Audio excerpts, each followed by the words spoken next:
It's effectively wild. So stick around, you'll be well beguiled. It's effectively wild.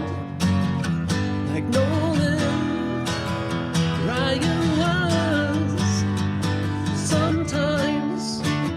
Hello and welcome to episode 2320 of Effectively Wild, a baseball podcast from FanGraphs, presented by our Patreon supporters. I am Ben Lindbergh of The Ringer, not joined today by Meg Raleigh of FanGraphs, who remains on vacation until next week, but in her stead, I have Ben Clemens of FanGraphs. Hello, other Ben. Hey, how's it going? It's going okay. You are sort of serving as the opener for this episode. I've got a full slate here. I'm doing a baseball jobs episode, and I will be talking to Adam Auer, who is the dietitian for the Milwaukee Brewers, the Major League Dietitian. Yeah. And then after that, I will be talking to Emery Brinkman, who is a professional fun fact finder, a senior editor for Stats Perform. So you're sort of the warm-up act today, but nonetheless an important one. Wanted to have you on just to talk about a few things before I get to our guests here. I can probably catch up on current events with Meg when she returns next week, and we can get into all of that in greater depth. And this story is evolving, but perhaps just briefly, we could banter about the latest positional kerfuffle involving Rafael Devers, the first base brouhaha. I knew what you were going to ask before you said it. I did not brief you on this, but everyone's tongues are wagging about Rafael Devers yet again. This is the sequel to the spring training situation where Rafael Devers wanted to play a position and the Red Sox didn't want him to. Now it's the reverse of that. They want him to play a position and he doesn't want to. It's the other infield corner position this time, not third base, but first base. He is on a DH-only JAG right now. So what do you make of this? Where do you side if you are taking a side in this debate? Well, if I were Rafael Devers and I had seen the play of the defensive first baseman that he had just seen, I, like him, would not be very interested in doing this. Yeah, it's incredibly hard. The Red Sox and Rangers had a first base error off this week. Yep. They're both playing non-traditional first baseman at first base. Mm-hmm. Their first basemen all look like disasters. Yeah. And if I were Devers, I would, I think, be understandably a little bit worried about switching to this position mid-season. And now, I don't know how much he's practiced first base before. Yeah. But I do remember that thanks to various injury issues, he basically didn't wear a glove all spring training. Yes. And his contention, his side of the story, is that the Red Sox essentially told him to mothball his glove, that he wouldn't need it. And so it's not as if they told him. So he says that, hey, we might need you at some point. Perhaps Tristan Casas won't hit or will get hurt, and maybe you could take some grounders in your spare time. They didn't prepare him for this, seemingly. Yeah. Now, I will say that I'm kind of surprised that he doesn't just know how to play first base. He's a guy who looks like he should know how to play first base. You know, he's pretty big. He's been in the majors as a not incredible third baseman for quite a while. Not sure he's aware of the fact that he wasn't an incredible third baseman, but that is what the stats say. That is definitely possible that he's not aware, but I don't think it's a shock, you know, like DRS is not, it's not like one system thinks he's bad and the rest in the eye test think he's good. I've watched Rafael Devers play third base. I don't think he's incredible out there. I don't think he is, you know, like early career Nick Castellanos out there or anything, but he wasn't good. And he is like a tall guy who can stretch. I guess he's not that tall, but he's not a tiny guy. Yeah. I would be unsurprised if he's fairly good at first base. He's a very coordinated man who has decent reach. Yeah, I think this is a terrible look for him. Like, if it is the case that he is just really uncomfortable playing first base, I feel like the way that he's going about it is not giving me that vibe. Mm-hmm. I don't know how you feel, but it just seems to me like he's annoyed. Yeah, I think there's clearly some bitterness here about the way things went down this spring and Bregman displacing him and perhaps promises, assurances that were made to him when he signed that extension, he says, about his positional future. It does seem like yeah, there's a lack of flexibility or adaptability here on his part where, you sign a contract and you're playing a particular position. The money is guaranteed, but the circumstances beyond that are not necessarily. Now, it's a two-way street and there's a relationship here. And obviously you want some consistency in how you're treated by a team, but circumstances change. Maybe your play at third base changes. Maybe your starting first baseman suffers a season-ending injury, right? So like things change. And then ideally, a player would step up, or if not volunteer, at least acquiesce to the request for the betterment of the team. And some of the language that he used here, his tone, his facial expression, and the quotes were through an interpreter as widely reported. And so there's always some squishiness there when you're translating on the fly. But he said, I know I'm a ball player, but at the same time, they can't expect me to play every single position out there. Well, they really don't. Yeah. No, they expect him to play only one, really. That's the only one that they want him to play. All the others are right out. And the easiest one, though, again, incredibly hard, as we all know. And learning a position, familiarizing yourself with any position on the fly during a big league season, it's not actually easy. And yeah, there's specific footwork that you need to have over there, and you don't want to get in the way of a runner and break your arm or something. And you have to stretch and you have to position yourself, and the ball's coming off the bat at a different angle. There's certainly nuances to this. Like, he should have the raw ability to do it, but I doubt he would be an amazing first baseman from day one. But of course, they don't have the option of an amazing first baseman as it is, which is why Craig Breslow is coming to Rafael Devers. But he seems to resent Breslow and the way that Breslow has gone about it. I tend to think that in a situation like this, there's probably some fault on both sides. Yeah, I agree. Yeah, there must have been some messaging failure, that this probably wasn't approached in the best way by the Red Sox and wasn't described to him in the best way.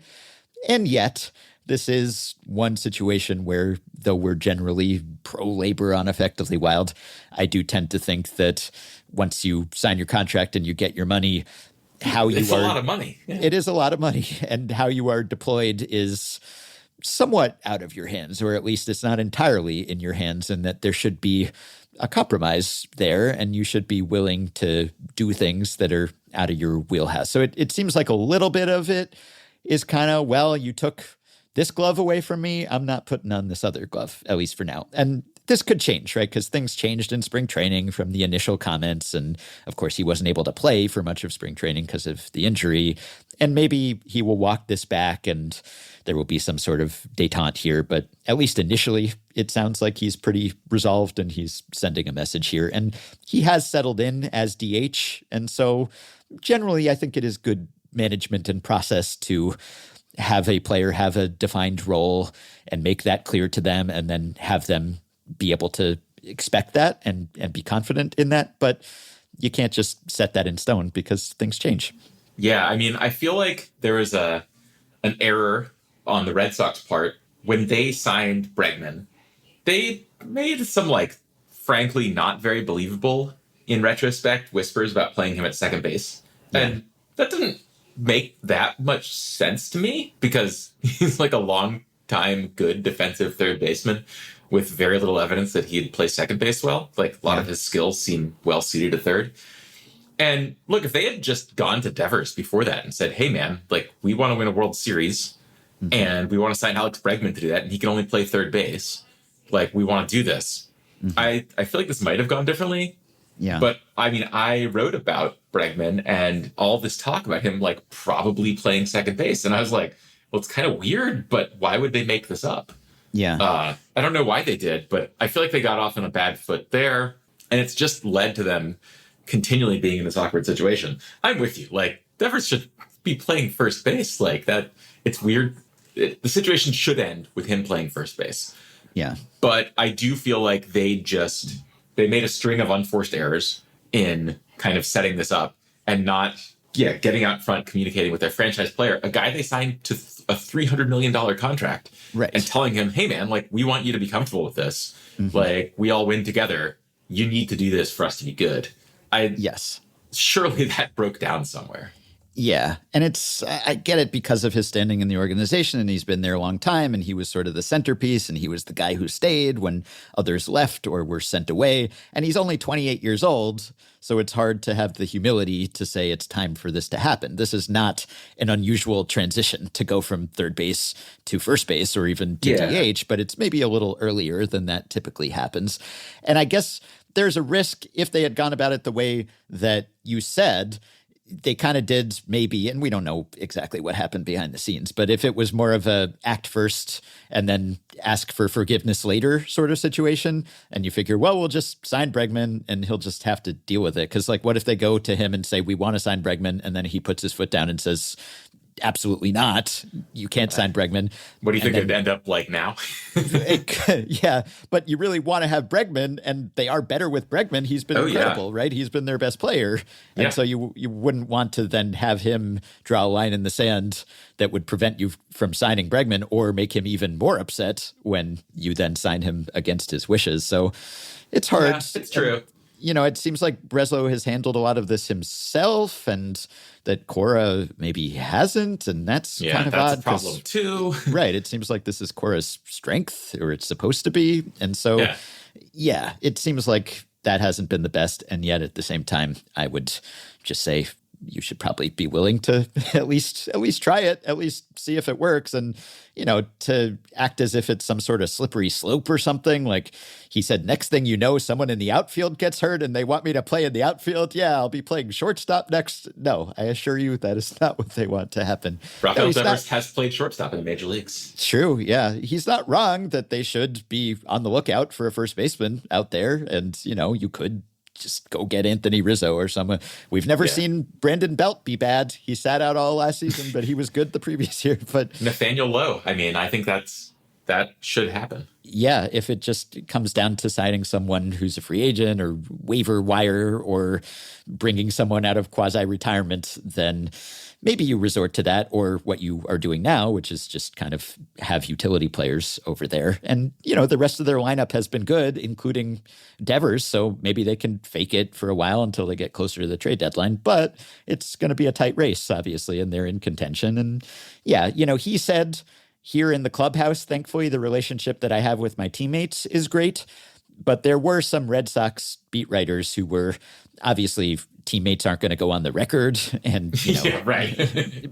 But there was enough smoke from the beats just saying that this wasn't going over well with some Red Sox players to make me think that they're overhearing things that perhaps players aren't comfortable putting their name to. But the sentiment is out there maybe that they don't love how Devers is handling this. Well, so one thing I'm curious about is, okay, let's say Devers moves to first base tomorrow. Yeah.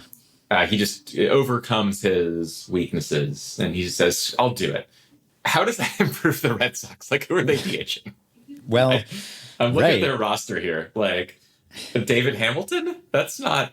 No, he's fast, not strong. Abraham Toro couldn't stick on the Mariners. Like, he's... Yeah, and you probably don't want to bring up another prospect. Like, if they don't want to move one of their other prospects to first for the time being, then you wouldn't want them to DH probably either. Exactly. Like, I think the solution is for Roman Anthony to play first base. But if they don't want to do that, they don't want to DH him either. Ideally, I guess Yoshida would DH, but he's hurt, right? So I think if Yoshida were there, you could imagine this being a very different conversation where they're like, look, Rafi, I'm sorry, but we have to play our best 9 hitters. And like, you and Masa have to figure it out between you. You guys are both veterans, but one of you has to play first base. But right now it's like, I don't know, like, would Romy Gonzalez move from first to DH? Is that what would happen here? If Devers moved to first, it's not like they have a really credible need for him to play first base at the moment either. I think he's handling it poorly, and it's not surprising that his teammates are like, dude, just pick up first base. But I don't know, the Red Sox aren't selling me on like that they're doing this the right way either. It just everyone is doing it wrong. Yes, there's Blame on both sides. Sometimes that is true.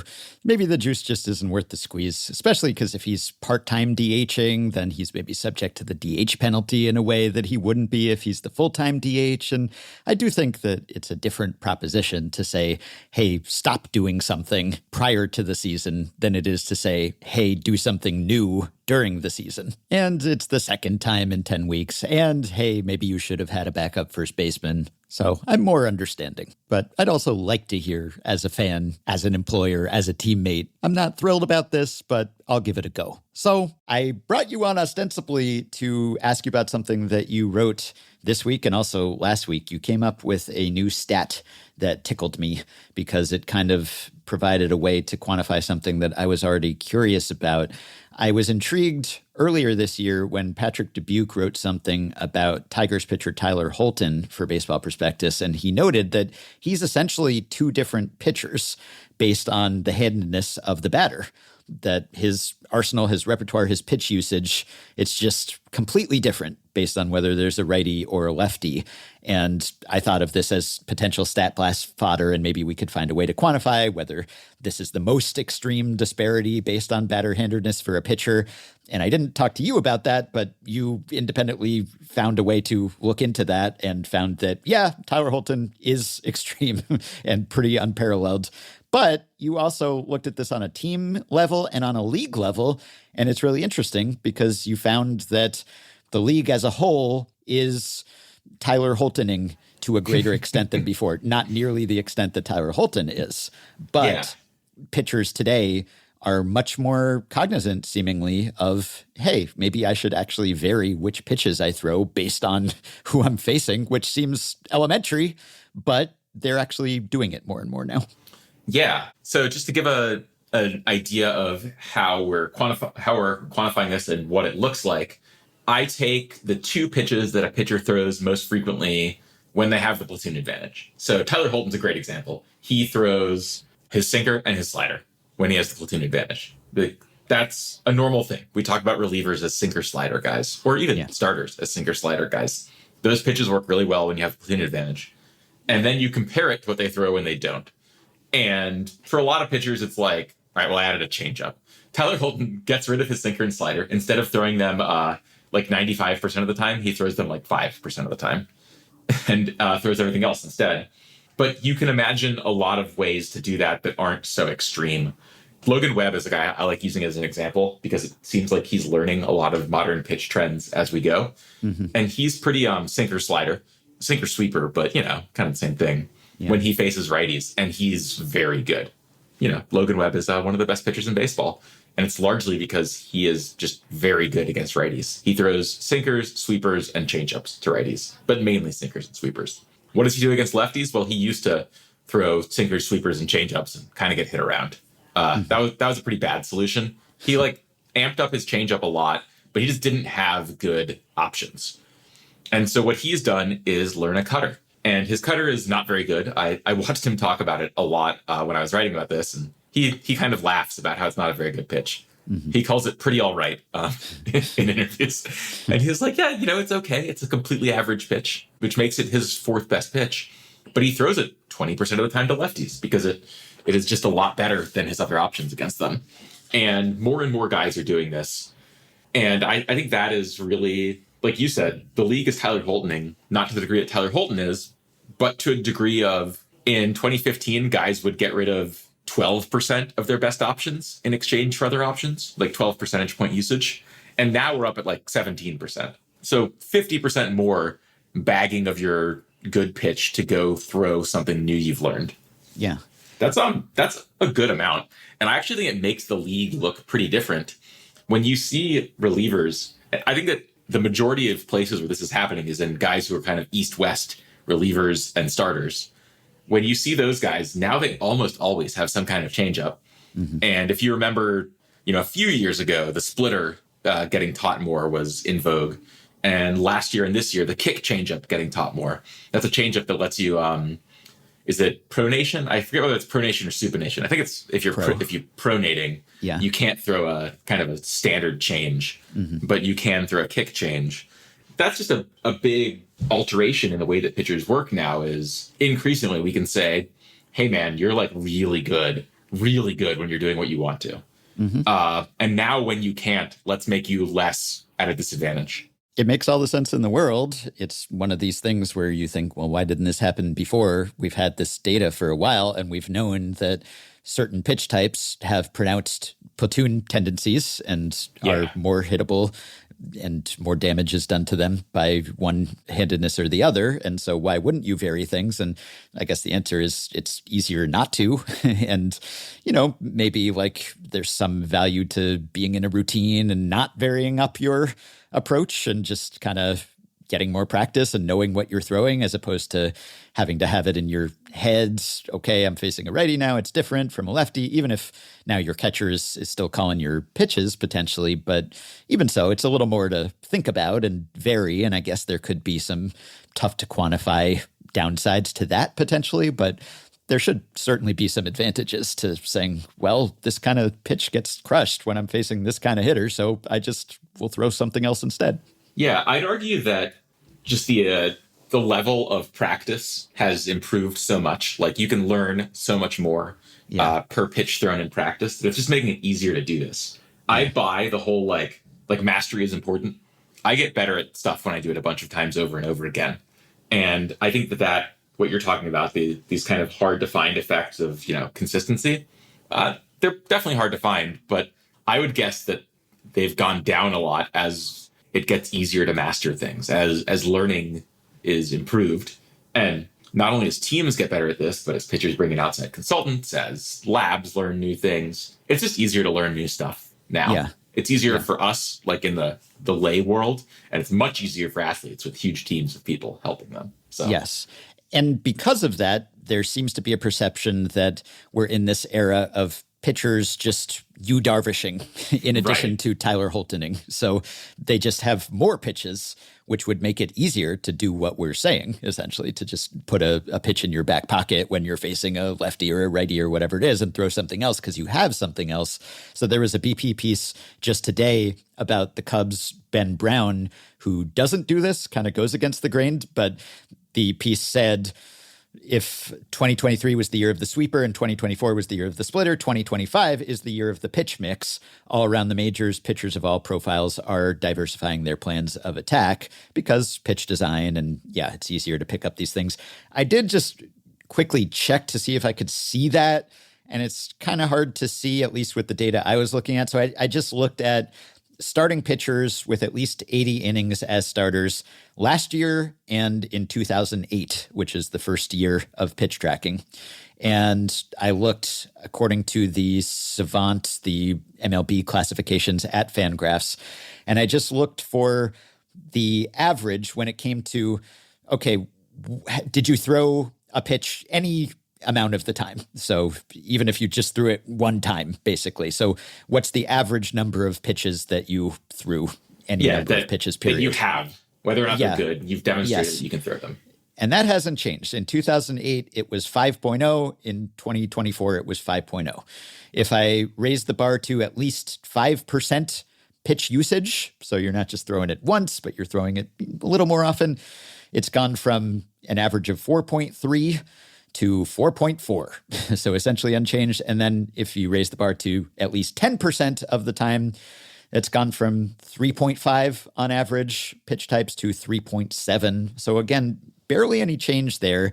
And that's with the classifications that I think break it up into 12 different classifications. I also looked for relievers, and I set the innings pitch minimum at 50 there.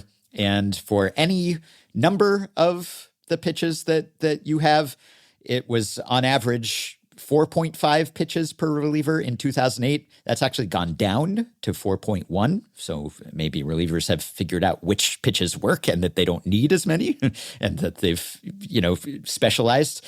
And if you raise the bar to 5% usage, average of 3.4 versus 3.4, unchanged, and at least 10% usage, it's gone from an average of 2.7 to 3.0 last year. These are means, not medians, but those haven't really budged. The things that can't capture, though, is these sub-classifications of pitches. So those pages have, slider, but they aren't broken up into traditional slider and sweeper. And they're not, kick change versus change or like different shapes of fastball and everything. So I'm willing to believe that those things have expanded somewhat. But if you just go with those high level classifications, doesn't actually seem like everyone's Yu Darvish suddenly. Yeah. So I investigated this as well. And I can give you Holton as an interesting example of why it's so hard to find data on this. Yeah. So if you go look at Tyler Holton's page, I'm looking through StatCast data right now. He throws a fastball 12% of the time. He throws a cutter 37% of the time, a sinker 15%, a slider 14%, a curveball 3%, a changeup 18%. It actually sounds like he's pretty well diversified. Mm-hmm. But he's not. He's not. He's just two undiversified portfolios, right? Yeah.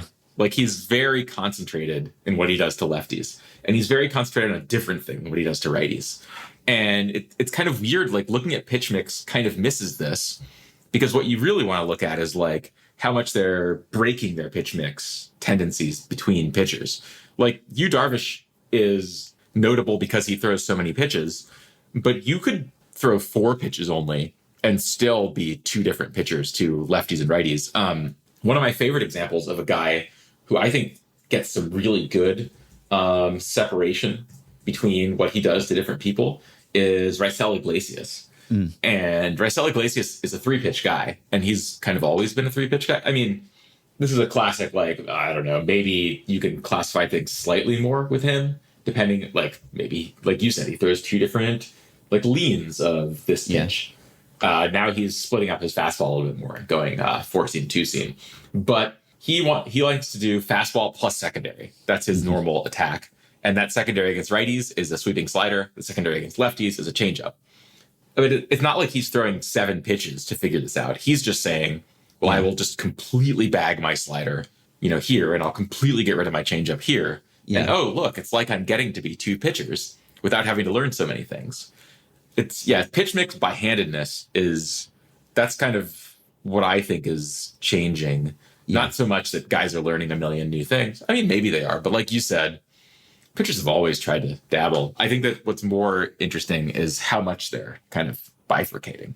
Right. And you broke it down by team. And I don't know that there was the clearest trend in the world between teams that we think of as super progressive and analytical and teams that we don't. It didn't really break down along those lines, but I'll link to the post if anyone wants to see where their team ranks. But it does seem like that should produce some sort of effect on a league-wide level. Like it does seem like it's better for pitchers to tailor their pitch mixes to the strengths or weaknesses of the hitter in that way, in handedness at least, assuming that they're not just throwing worse pitches overall, like more optimal pitch types, but worse pitches, that would be bad. But it's just really tough to tease out the signal here, if there is one, because you could think, well, will this just reduce the overall league-wide platoon split? But I guess not yet, right? But it's another example of how pitchers can do something and hitters can't really counter it. I mean, they could just be on the traject machine and they could practice and they could see these pitches more, but pitchers can just say, I'm going to throw you a better pitch in this situation. And hitters will just say, all right, well, I'll try to hit it like I was before. Like they can't really, they have to react. And this is just another advantage that pitchers can exploit. Well, so here's one interesting thing that I've been wondering about. Like I first started wondering what this would do to platoon data, but this is actually coming from both directions, right? Sure, it's learning changeups, but it's also learning sweepers. So one way you could see your adaptation score go up is if you learn a new pitch that you can only throw to same-handed guys. Mm-hmm. So let's say that you used to be a pretty vertical guy, like 4-seamer curveball. And maybe you had a kind of bullet slider in between there. And then somebody teaches you a sweeper. And you're like, whoa. Like, great, this thing moves 15 inches. I got to start throwing it to righties. Mm-hmm. Well, now your platoon advantage would go kind of like much bigger, right? Like in kind of the opposite way. True. So you could imagine it like now making it look like righties have a harder time hitting righties. There's lots of difficult ways. And like you said, like hitters could be getting better at this too. There could be a big familiarity effect countering that like, yeah, the first mover advantage was with pitchers, but now that everyone throws a changeup, lefties see a lot more changeups, and they've got trajects, so they're seeing more changeups in practice. I always find that when you look for stuff in like these big aggregates, it's really hard to find, even if pitchers are doing something new. I want there to be an effect, but I don't know where I'd be able to see it. It seems tricky. Yeah. I guess I also don't want there to be an effect because pitchers are good enough as it is. So, that is true. Like, it is kind of a bummer that all of these changes seem to improve pitchers. Well, cats and mice, pitchers and batters, it's the eternal battle of baseball. It's what keeps us interested in all this stuff. So we will continue to monitor that. And now we can wrap up with you with our sponsored segment, our What If Sports What If of the Week. Are you a sim game guy at all? Like, but not like just a normal amount, I guess I'd say. Okay. I mean, I guess what might constitute a normal amount for an Effectively Wild guest / listener would probably be different from the general population. Yeah, but I know what you're saying. Spend more time thinking about it than your average person, surely. Spend but any I'm not. time at all. Yes, exactly. But we think that you should spend some time thinking about it because What If Sports is an excellent product that we think you should check out. You can do so by going to whatifsports.com/effectivelywild. We have our own fancy, dedicated landing page where you can go and find out about Hardball Dynasty. You can just take control of a franchise and do all the decisions, your standard franchise mode in a baseball video game, but very in-depth, everything from drafting to in-game managing and lineup decisions, and you can do that over multiple seasons. Or Sim League Baseball, and there's a communal aspect to that, and these advanced statistical simulation engines that enable you to answer and test all sorts of hypotheticals. And what if this player were transported to this era and this team? What would that look like? All of the questions that we consider here on Effectively Wild, you can play out. And if you go to whatifsports.com/effectivelywild, then there is an excellent offer for you. $1 for your first season. The landing page says it's an exclusive offer for Effectively Wild listeners, or I guess anyone who has this URL. I don't know if they test your Effectively Wild knowledge when you sign up, but you can go to whatifsports.com/effectivelywild and sign up for a season. You can play Hardball Dynasty or Sim League Baseball. $1 for your first season. And the landing page says, offer ends soon, act fast, with an exclamation point. I don't know exactly when it ends. They have not told me, but you better act fast just in case. Okay, there were a couple of responses to our What If Sports What If of the Week last week, where we talked about if a home team employed its own umpires and what that would do, and whether there would be strategy and whether it would break baseball. And we concluded basically, yeah, probably. But a couple people wrote in with a wrinkle, a variation of that question, maybe just a little less destabilizing. But basically, what if home teams could control their own strike zone? And we've considered this in the past with the ball, too. Like, what if each team could have its own, deaden the ball, whatever, different configuration of the ball. But a home field strike zone, essentially. So Andrew wrote in about this. Jacob wrote in about this and suggested, Jacob says, in the same way that teams have the ability to set the dimensions of their ballpark within certain restrictions, teams could be allowed to adjust the strike zone as well within certain general limits. Some teams may choose to have wider strike zones, narrower ones, higher or lower, etc. Perhaps you could even allow non-rectangular zones that get wider at the knees, let's say. Umpires could still be hired by the league and assessed based on their accuracy, but the accuracy would be compared to the specific team's official strike zone. Yeah, that's tough. Obviously, umpires would likely not be able to be randomly assigned to different series, and each ballpark would probably have a dedicated umpiring crew, which could still lead to some bias toward, or who knows, maybe against the home club.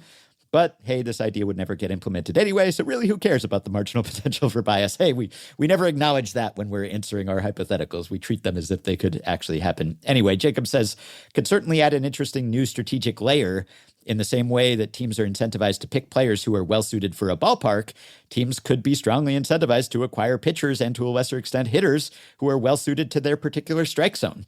And even from game to game, there'd be a lot of new strategy. Do you use your control fastball pitcher today when you're in a stadium with a big zone? Or do you hold them for the next game when you're playing at a field with a tiny zone? Your slider-heavy pitcher is lined up to pitch today, but this field's zone is narrow and low.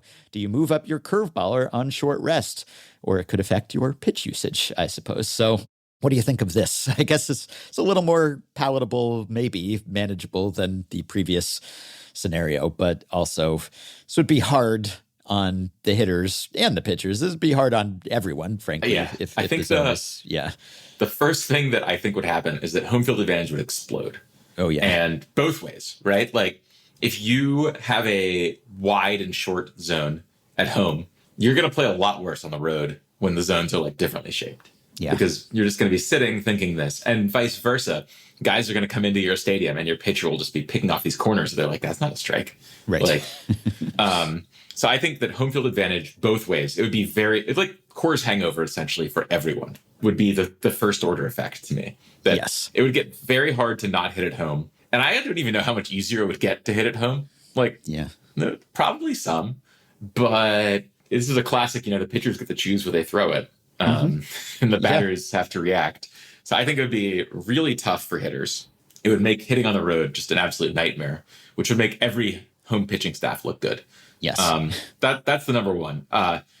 Would smart teams be better able to take advantage of this than less smart teams? I mean, presumably. I don't think in an interesting way, honestly.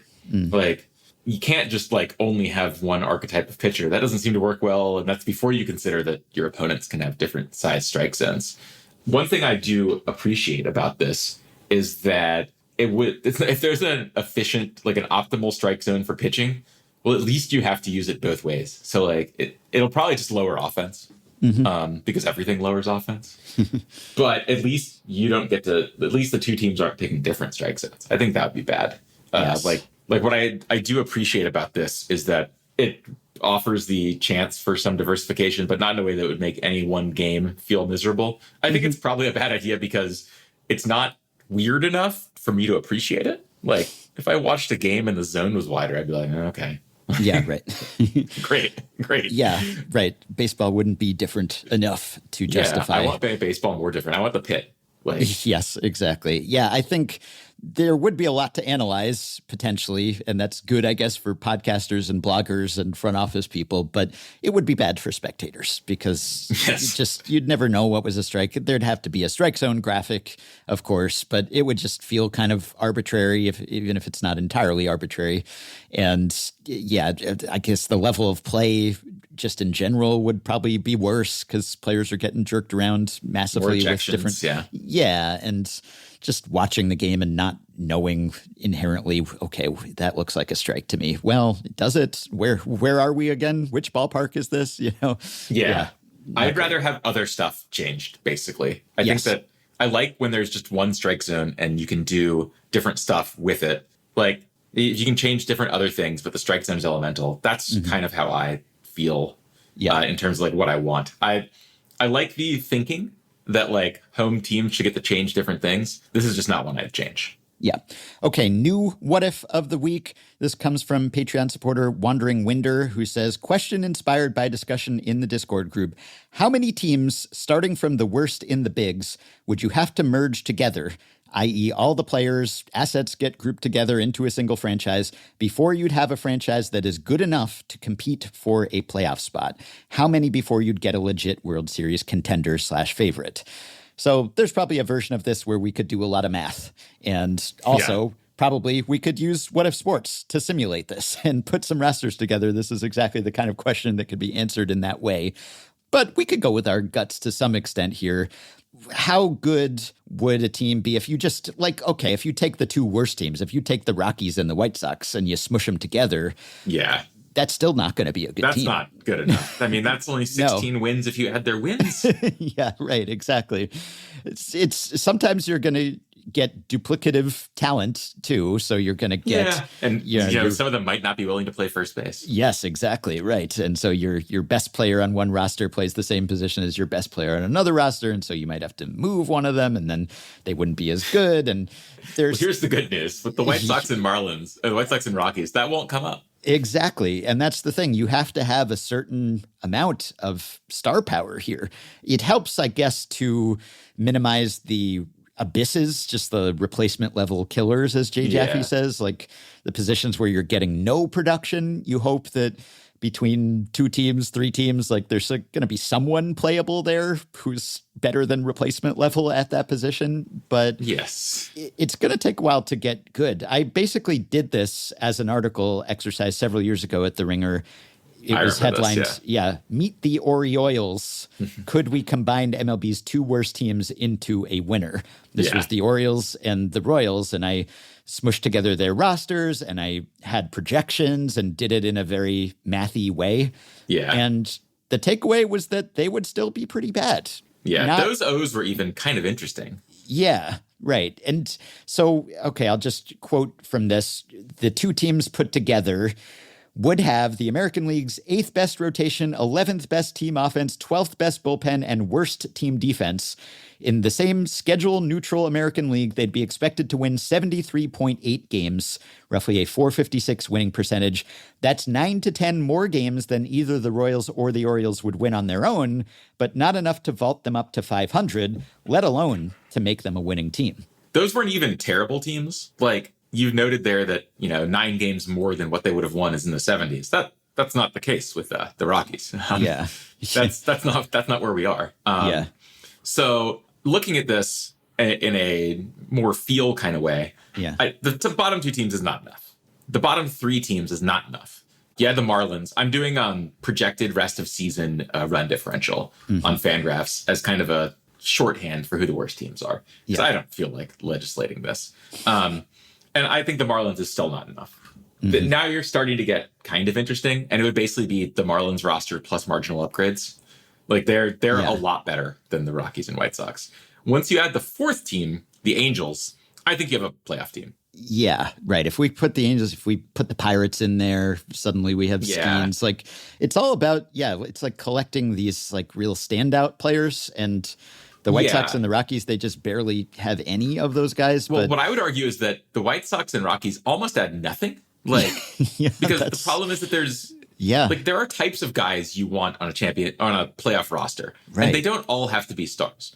But how many guys in the Rockies could be on a playoff team? They're just across the board replacement level almost, except for a few guys. It's not like they're stars and scrubs. They're like scrubs. Exactly. And that means to me that they're not really doing much for you. Like maybe the odd reliever here or there.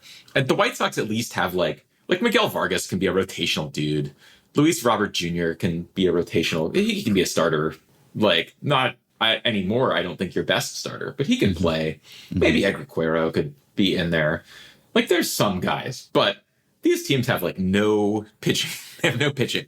Yeah. At least the Marlins have a pitching staff of sorts. I think that Angels and Marlins, again, using the FanGraphs ordering, you're getting kind of close. Yeah. Just with those 2. Because the Angels have some starsy, scrubsy shape to them. Like Zach Neto is, he's a completely legitimate player to have on your playoff team. I'd be very happy with that. There's just so few guys on the Rockies and White Sox that it's like you're taking these off. So I think 4 teams, you could do it. Even if you're excluding the Pirates, which I think is fair to do. He's a little too good. Skeen's a little too good to really be an awful team. Yeah. But once you're adding like the Nats and Reds, who are 5th and 6th worst, now that's like a good team. Yes. And this year and recent years maybe are a little out of the norm when it comes to how bad the worst teams are. So there's a little bit of an era effect here. There might be some years where putting together the bottom 3 teams, let's say, gets you a playoff contender. But yes, I agree. Yeah. This year, at least, it's 4. Get my man Logan O'Hoppe in there. Yeah, I think at 4, it's a good team. Yeah. Now, to get to World Series favorites or strong contender, I don't know. I feel like if you added 2 more to that, if you added you put the Reds and the Nats in there, and suddenly you have Wood and Gore and De La Cruz and Green, and like now you're talking, right? So Matt McClain, the Reds and the Nats together might almost be like a NL title contender. So I think at 6 you could do it. But yes, 2 is definitely not enough. I think 3 is not enough. I actually don't this year. I'm with you that in a lot of years 3 would be. But right now, the bottom 3 teams are just really bad. Yes. Okay. Well, I will let you go. Thank you for coming in and subbing. Absolutely. Thank you for having me on. And after a quick break, I will be back with Adam Auer to talk about the diets of big leaguers. Well, it's moments like these that make you ask, how can you not be pedantic about baseball? If baseball were different, how different would it be? On the case with light riffing, all analytically. Cross-check and compile, find a new understanding on effectively. While how can you not be pedantic? Yes, when it comes to baseball, how can you not be pedantic? All right, I am joined now by Adam Auer, the Major League Dietitian for the Milwaukee Brewers. Hello, Adam. Hey, Ben, how are you doing? Doing well. I think this is one of those jobs where we might have to explain the basics to some people because this position hasn't existed for that long. If I did my research right, I think the first major league teams to hire full-time dietitians were the Rangers and the Dodgers in early 2016. So this is less than a decade that the position of major league dietitian in baseball has even existed. So maybe we can start with just a little primer. What does a major league dietitian do? I guess on the most basic level, like I'm here to help optimize athletic performance, right? Like just kind of tuning in to everything that's going on with the athletes, whether that's in-game performance, workload, all of those things, and just trying to tune in to how I can help fuel them for success. You did this for the Marlins last year, and before that, you were a strength and conditioning coach for the Angels and the majors and the minors. Maybe we'll get into that a little bit later, but you had to get different certifications and study for this while you were with the Angels as a strength and conditioning coach.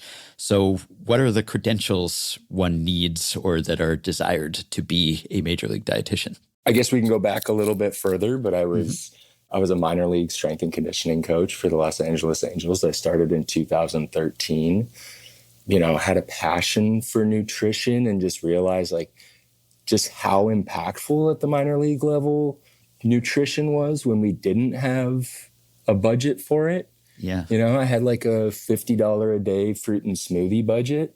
I'd be going to the grocery store, asking the clubhouse attendant, hey, can you grab me, some spinach and some frozen berries and, grab some gelatin. And I'd be whipping up shakes pre-game and post-game for these guys just to kind of get some extra calories, some nutrients into them. So that was sort of your job then, even as a strength and conditioning coach, you were kind of also a dietitian to some extent, even if that wasn't an official position? I think more by choice. Okay. Not everybody at the minor league level is going to do that. Like maybe I was going the extra mile because I was passionate about that. I did see how, fueling these guys appropriately was contributing to maybe some improved performance metrics and ability to maintain lean muscle mass and, all of those things that kind of like go hand in hand with nutrition and training, right?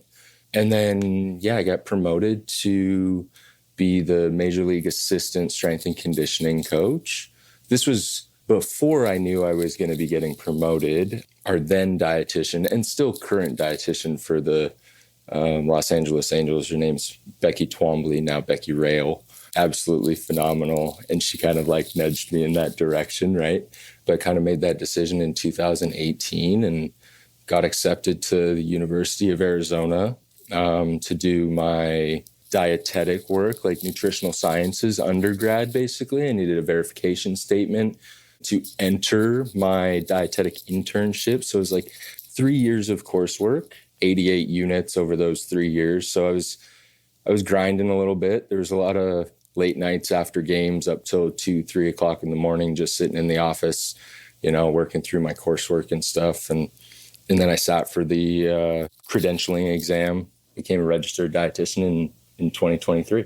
So when we talk about dietetics, maybe you can kind of explain what we're talking about here. I mean, we're not just talking about eat your veggies, right? Like what's the science of nutrition and how has that advanced? Man, it's probably advanced quite a bit in the last number of years, especially with, this influx of information, that everybody has at the palm of their hand and their cell phone, right? But really for me, I am focusing on a lot of the basics with the guys, just making sure that we're meeting our macronutrients, we're meeting our micronutrients, and really just like helping to support them at a basic level. Now, within that, when a guy gets put on maybe an antibiotic or, he's on NSAIDs and stuff, I'm trying to navigate, what we can supplement, what we can't, what's contraindicated, all of those things. But really at the basic level, I'm just trying to help support these guys, make sure they're fueled well during the day, and then utilizing supplements to help get them a lot of the nutrients that they can't. For example, like creatine, you have to eat quite a bit of steak to get your 5 grams or 10 grams of creatine in a day. So utilizing supplements in that way to help kind of bolster what we're already doing on the fueling side of things, right?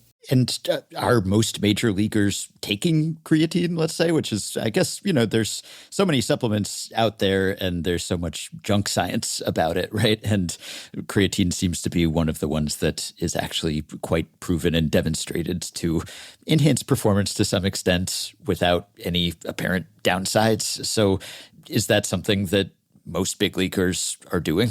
I would imagine so. I would hope so. I think it's like it's a very low-hanging fruit for a number of different reasons, whether that's performance or cognitive benefit, because it does cross the blood-brain barrier. So yeah, I think there's tons of benefit to it. And I think that kind of everybody along the lifespan, whether that's like a young teenager or a old geriatric, somebody in their later years, I think everybody can find a benefit from creatine. And how one size fits all is your advice, or how individually tailored are these things? I mean, are you doing blood work and generating tailored plans for a particular person, or is a lot of it just, here's some advice that would probably benefit anyone?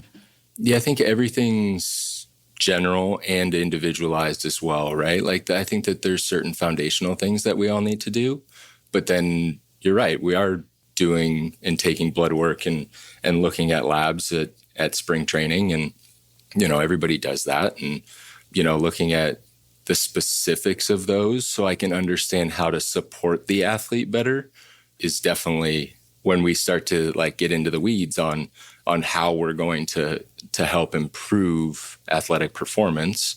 Some of those things will probably guide some decisions that we're making in, how an athlete might fuel, or allow me to get deeper into, what their habits are like and how and what foods and stuff typically are in their diet, and just understanding those things on a more deeper level allows me to kind of like peel the onion away, or like peel the layers away, and really just like work to refine those things. I mean, even for example, in spring training, we had an athlete who over the course of a week was cramping in a couple games, pregame, first order of business. So it's like, all right, well, let's get you on like a pregame smoothie. Make you a pregame smoothie. We're kind of like, I was kind of looking at like, what is this athlete fueling with prior to the game? Just trying to support them from an energy standpoint. Continued to cramp, and I was, kind of racking my brain on some things. And then we dove in a little deeper. Hey, are you taking your supplements? Are you taking this, this, and this? I've been inconsistent. Since he's been consistent with that, he hasn't had another cramp. So there is some of that where that individualization, once we can dive a little deeper and really understand how they're fueling, can provide us with some insight that we can, in this case, keep the athlete on the field, right? Yeah.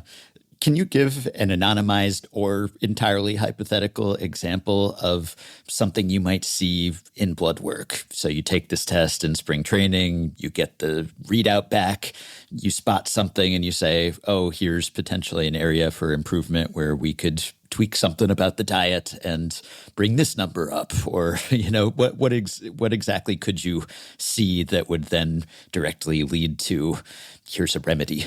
Yeah. I think vitamin D is probably one that is very objective, Yeah. right?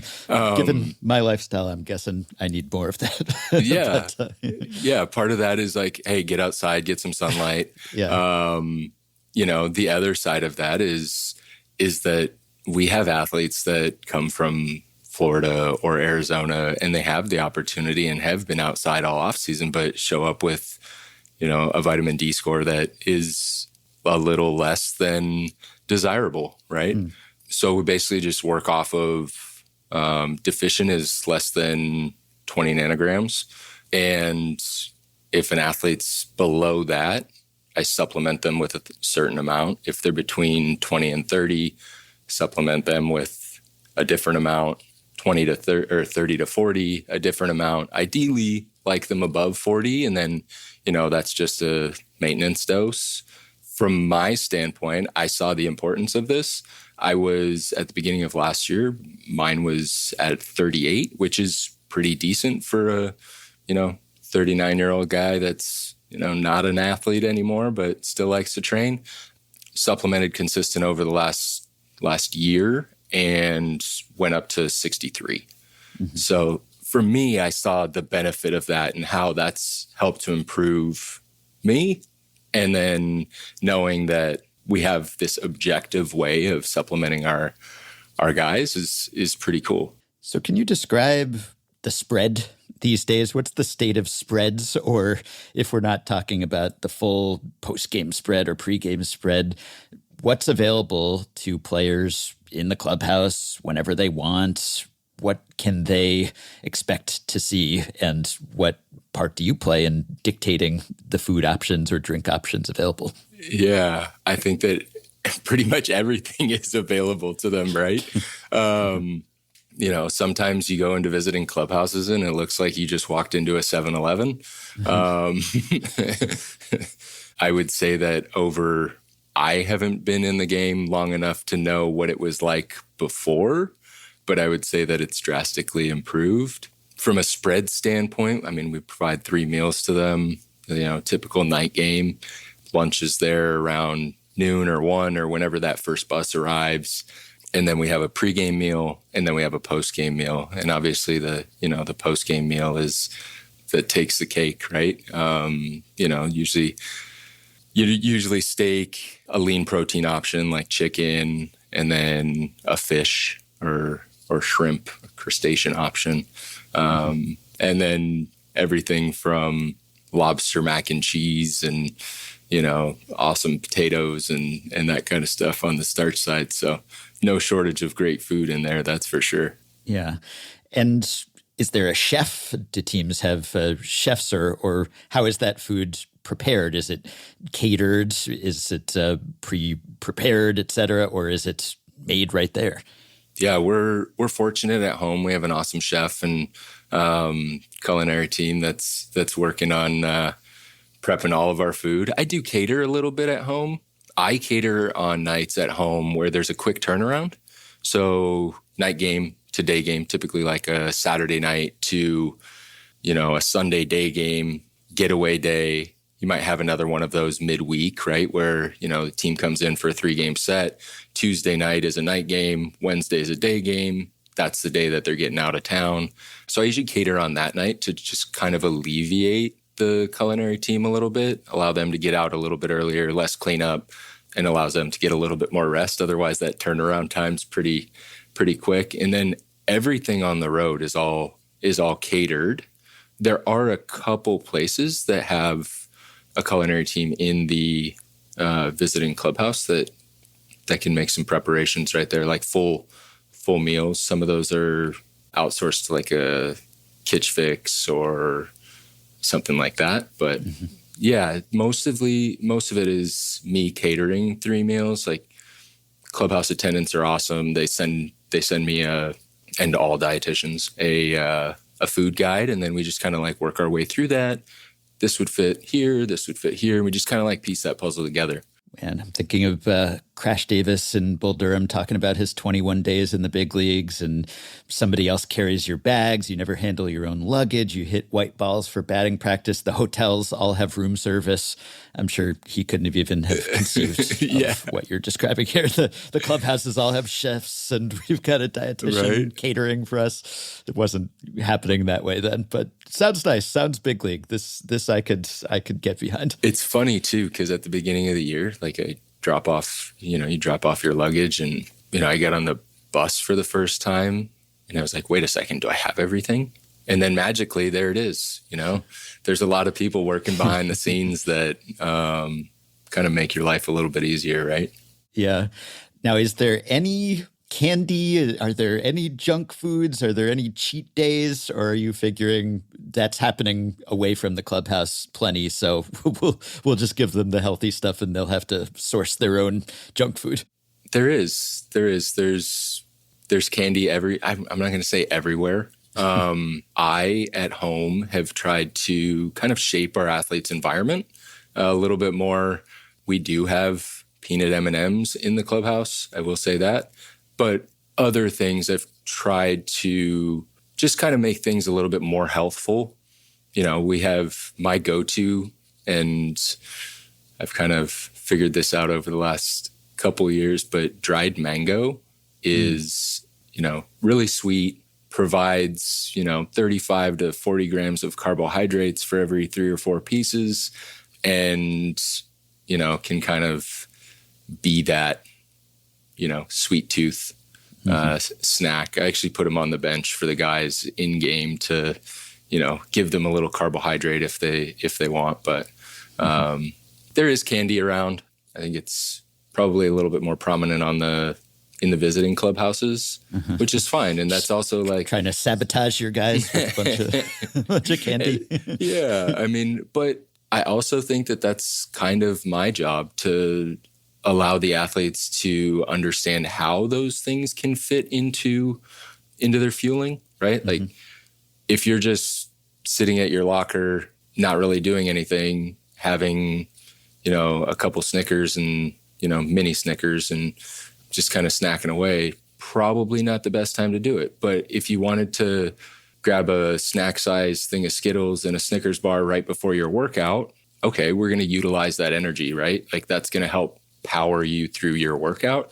So there's a time and place for all of that, right? And we just have to find ways to navigate that and, do my job on my end to educate, hey, this can fit in here, and then allow them to make their decisions too, right? Yeah. So here's some Skittles, but also, check out the mango. Here's some sweet potato. It says sweet right in the name. This is good for you and also tastes good. And then after their workout, there's no shortage of food around. There's very little time throughout the day where there's not food out on the line. So, post-workout, then they can grab their rice and beans or sweet potato and chicken breast and throw some vegetables on there and really like fortify their workout, right?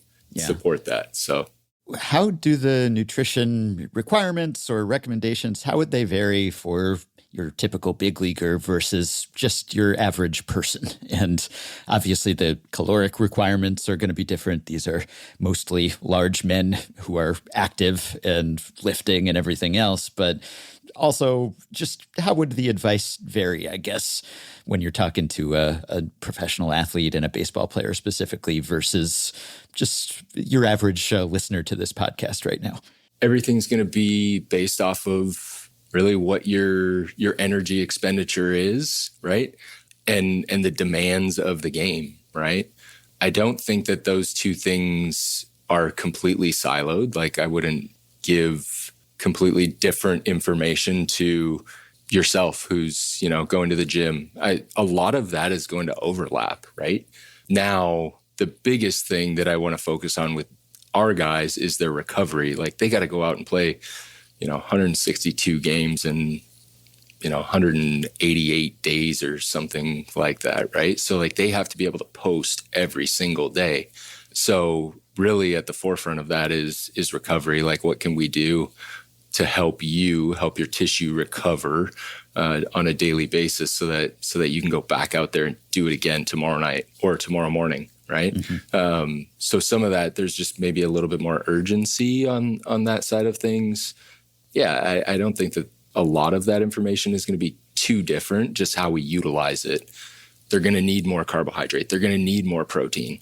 We have to support some of their recovery in different ways that, I might not be recommending to yourself, right? But in general, I think just really focusing in on some of those needs for the big leaguer, right? And so do you have a team-wide meeting? Do you speak to the whole roster in spring training and just lay out some of the principles or tips in addition to the one-on-one meetings that you're having? During spring training, I met with the coaching staff, had a fun opportunity to kind of let them know, because I was new to the organization, and fill them in about who I am, where I'm from, what I believe in, how I'm going to help support the athletes and the coaching staff as well. But for me, everything takes place on, I'm integrated into the clubhouse. I'm fortunate enough to be with the team at home, on the road. Like, I'm with them all the time. So I connect with, I would say, almost every single athlete every single day. Just, hey man, how are you doing? How have you recovered? How are you feeling? What do you got today? And then I spend probably, sometime in the food room, sometime I'm fortunate enough also to be in our performance office with the rest of the strength coaches, head strength coach, assistant strength coach, and the other assistant strength coach. So I'm fortunate enough to be integrated into those spaces. So, I can just pop out of the office and connect with a guy, as he's getting ready to have his workout, and the supplement station is right there. So I can pop by, have a flyby conversation, catch him in the food room, like kind of everywhere, right? So most of that has been, just little educations here and there, and then individual conversations.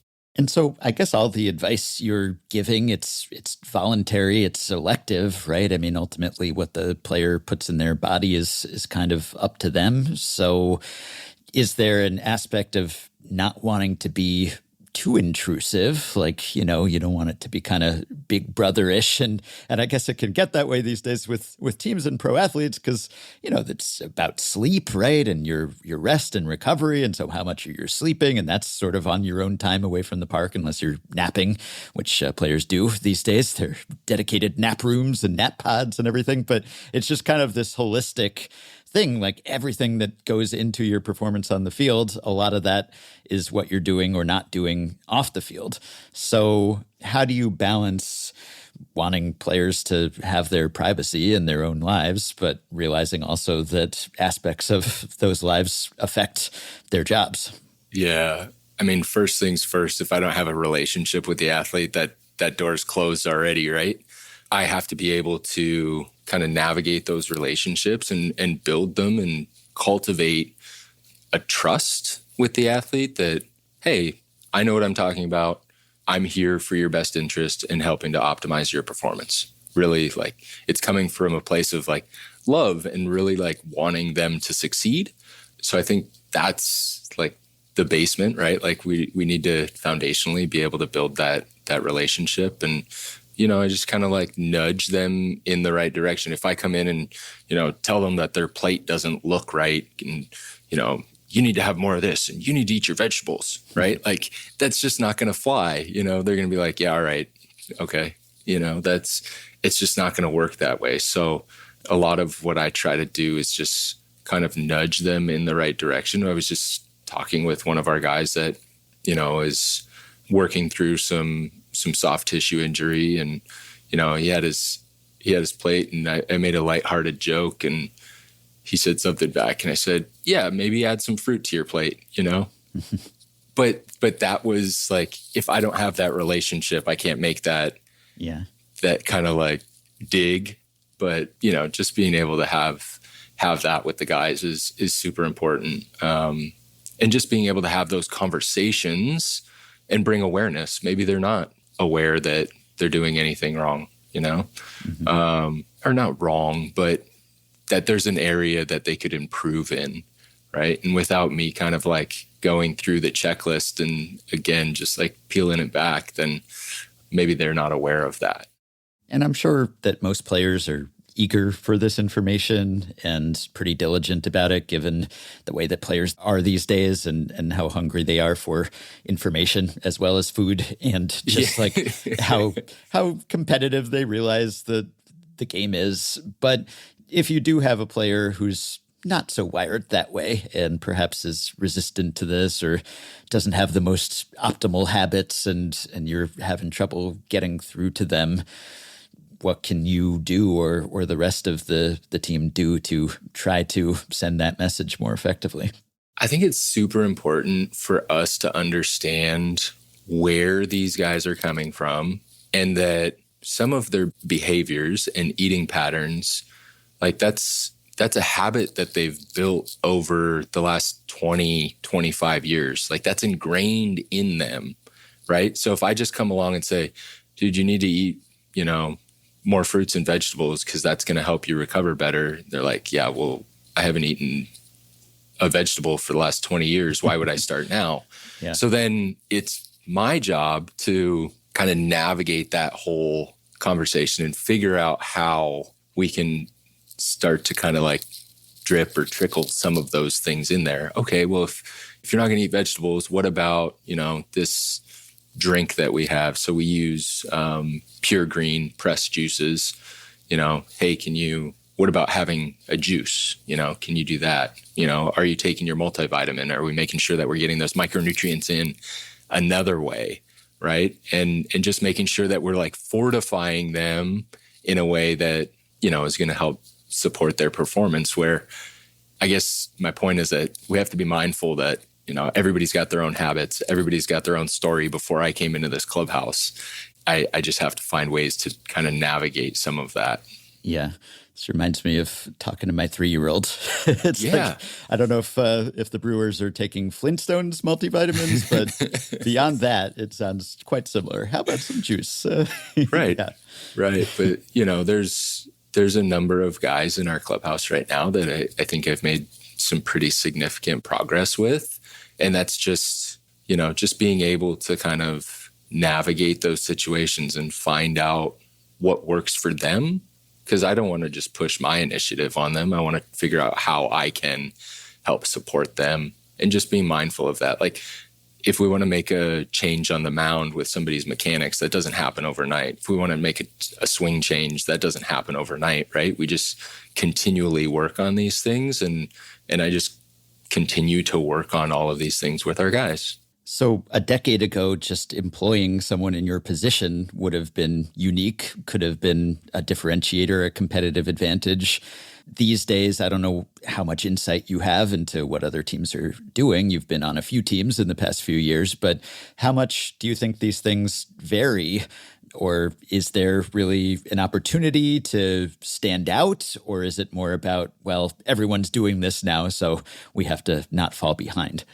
There's probably an element of, not falling behind. And sometimes you don't want to be the last one to the party, but you do hear about, oh, this team's doing this team's doing that. And then you just have to research it, see if that is going to be something that fits in for your team, whether that's on the, financial side of things. Like, can we afford to do this?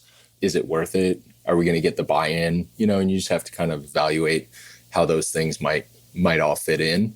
Yeah, you don't want to be the last one to the party or the last 5 to the party, but you don't want to be the first 5 to the party either and just like frivolously do things. So somewhere in the middle, And so you're part of a whole team, and I assume there's a coordinated effort here, whether you call it performance science or sports science, or they're different labels, but it's you have your trainers and you have your strength and conditioning people, and then you have biomechanics people and you have nutritionists, and you just, in theory, everyone's working in tandem so that, let's say, the strength and conditioning coach or let's say the biomechanics person identifies some weakness or some area for potential improvement. Maybe someone's not rotating fast enough, or, you could get more swing speed out of you or something. And then you talk to the strength and conditioning coaches and you figure out, okay, well, what do we have to change about this player's workout plan in order to strengthen that area of their body so that they can then produce that result? And then you come in and, okay, what can we do to support this workout plan, right? So is that how it's working? Are you kind of constantly sharing notes with other people who are part of this team that hopefully is pulling together? Yeah, I mean, ideally it works perfectly like that, right? Like these things just kind of like trickle down, hey, we identified this. And then, just like you said, like biomechanics, strength and conditioning, training room, me, how can I support that? I think we have an amazing performance staff here. Things do operate similarly to that. Like there's a great collaboration that we have, and it helps. I think my background from a strength and conditioning standpoint means that I understand and can support, or at least like conceptualize like what they're doing from a physical preparation standpoint. Having been through it, having a better understanding of it, then I have I think a better understanding of how I can help support that. Even just understanding like the workload management side of things, understanding this change that they're making with the workouts, understanding that may be a little bit more demanding than me coming in and having a conversation with the athlete. Hey, because we're making this change, I want to help support you with that. We're in daily conversations, or at least like post-workout and next day conversations about, how are you feeling? How are you recovering? I need to support you from the nutrition side of things. Let's increase your energy intake. Let's make sure we're prioritizing a little bit more carbohydrate and lean protein to help build that tissue, right? It's really fun to be able to look at all the performance metrics, see how those things are improving or not improving, and then understanding how we can kind of be agile in those situations to just help support the athlete, right? Yeah, I was going to ask how you tell this is all working.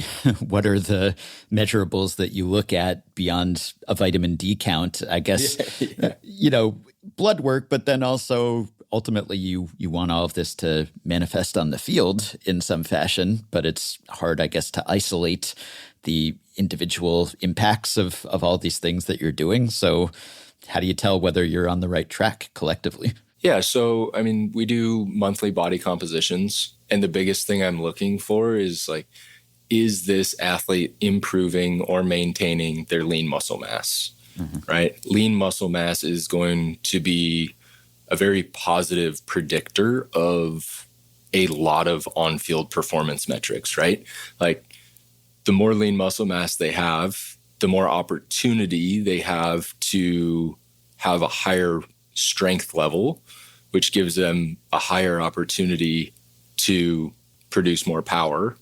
And that's just that's where I go to. And then obviously utilizing all of the metrics that the strength and conditioning team is collecting, and then maybe what in-game metrics look like, and just being able to like know that we're kind of on the right track, or that, hey, there's room for improvement with this athlete. Like you said, like, okay, we're going to change the workout from a strength and conditioning standpoint. We need to do this, this, and this. And then again, I'm just kind of like inserting myself into a support role there, understanding those metrics a little bit more. Yeah, I was going to ask you about this with strength and conditioning, because your last year with the Angels was not a great one for the team from a health injury standpoint, right? This was, I think they had maybe the most IL placements, the second most days and games missed, and you and also the head strength and conditioning coach got let go after that. And I wonder, how do you tell whether that's on you to an extent? Like, do we need to change something? Or look, like injuries are going to happen. A lot of them are fluky and hard to control. And then a lot of it depends on the composition of the team and particular players. And so how do you know whether, okay, we need to change personnel or change practices, or we just need to wait till the calendar flips and hopefully we'll have better luck next time. Yeah, that was a tough go. I think we had like a couple obliques that year and, some other soft tissue injuries. But then, also you're looking at like, can we stop a UCL surgery? Yeah, right. Those type of things. I don't know. I mean, was there a whole lot of change from the previous year on what we were doing from a strength and conditioning standpoint? Probably not. What did the injuries look like the previous year to that? I don't know. I mean, it's so difficult to say. Unfortunately, I think that was the first time that I was tweeted.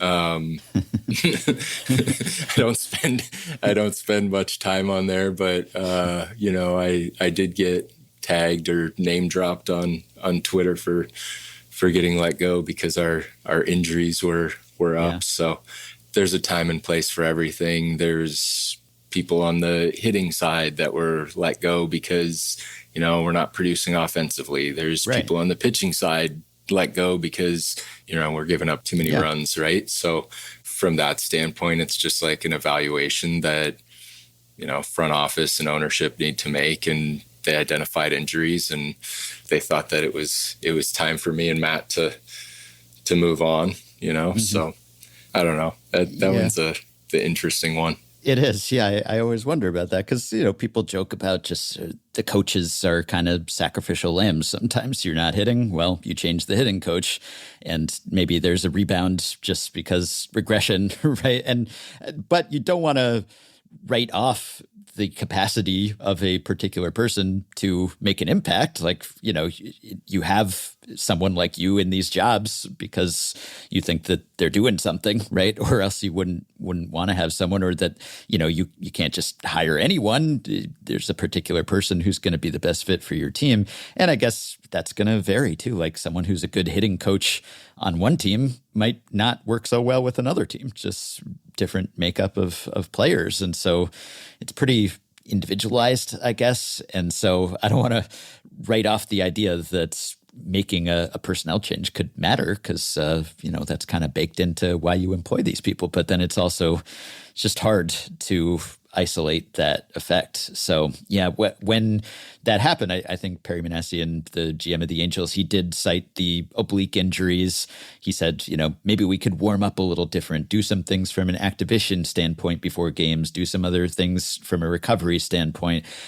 Is there a perception that muscle strains, let's say, are something you can control more? Because it seems like there's more frustration if people are pulling hammies or something, or obliques. It's like, okay, we could change this by having someone do yoga or whatever, right? Whereas UCLs, it's like, well, maybe that's just going to happen. Or obviously if there's some kind of impact injury, well, what can you do about that? But is that the idea that maybe when it comes to muscle strains, like that's an area where you could have more of an effect, or it's more under your control, or not really? I would say yes, to an extent, right? Like all we can do is operate with the resources and the information that we're given. Just what we were talking about before, right? Like having that good loop of communication, like in closing that loop and having a holistic process where everybody's involved. I think, we can help to mitigate injury. Are we going to prevent them all? No. Right. And to parts of our previous discussion is like, we don't know what these guys are doing when they go home. Like all of those things. There's so many things that go into, guys not sleeping well. Like there's psychosocial things that go into it. The environment, it might have just been, he clipped the bag wrong and pulled his hamstring, right? And any player that made that same foot contact might have also pulled their hamstring, right? Like those forces might have been too strong. But yeah, for sure. I think the soft tissue injury is probably the most controllable. How much control we have over that, I have no idea. But when we have more information and more resources and we can kind of tune into how their in-game metrics are trending and, what we're doing on a training side of things and how we're fueling. And when all of those pieces come together and we have more information, we can at least make educated decisions to help prevent and get ahead of it, at least. One other trope that I've noticed and we joke about sometimes is where players kind of ping pong, they yo-yo from one goal to another, from one season to the next. So maybe a guy comes in and, I bulked up this year and I put on 20 pounds or whatever it was, and I wanted to add strength. And then maybe that doesn't go great for them, or the season doesn't play out the way they wanted. And then they show up the next spring. It's like, yep, I'm all about flexibility now. It's Pilates, and it's like I dropped some weight, and sometimes it goes back and forth again, depending on the results.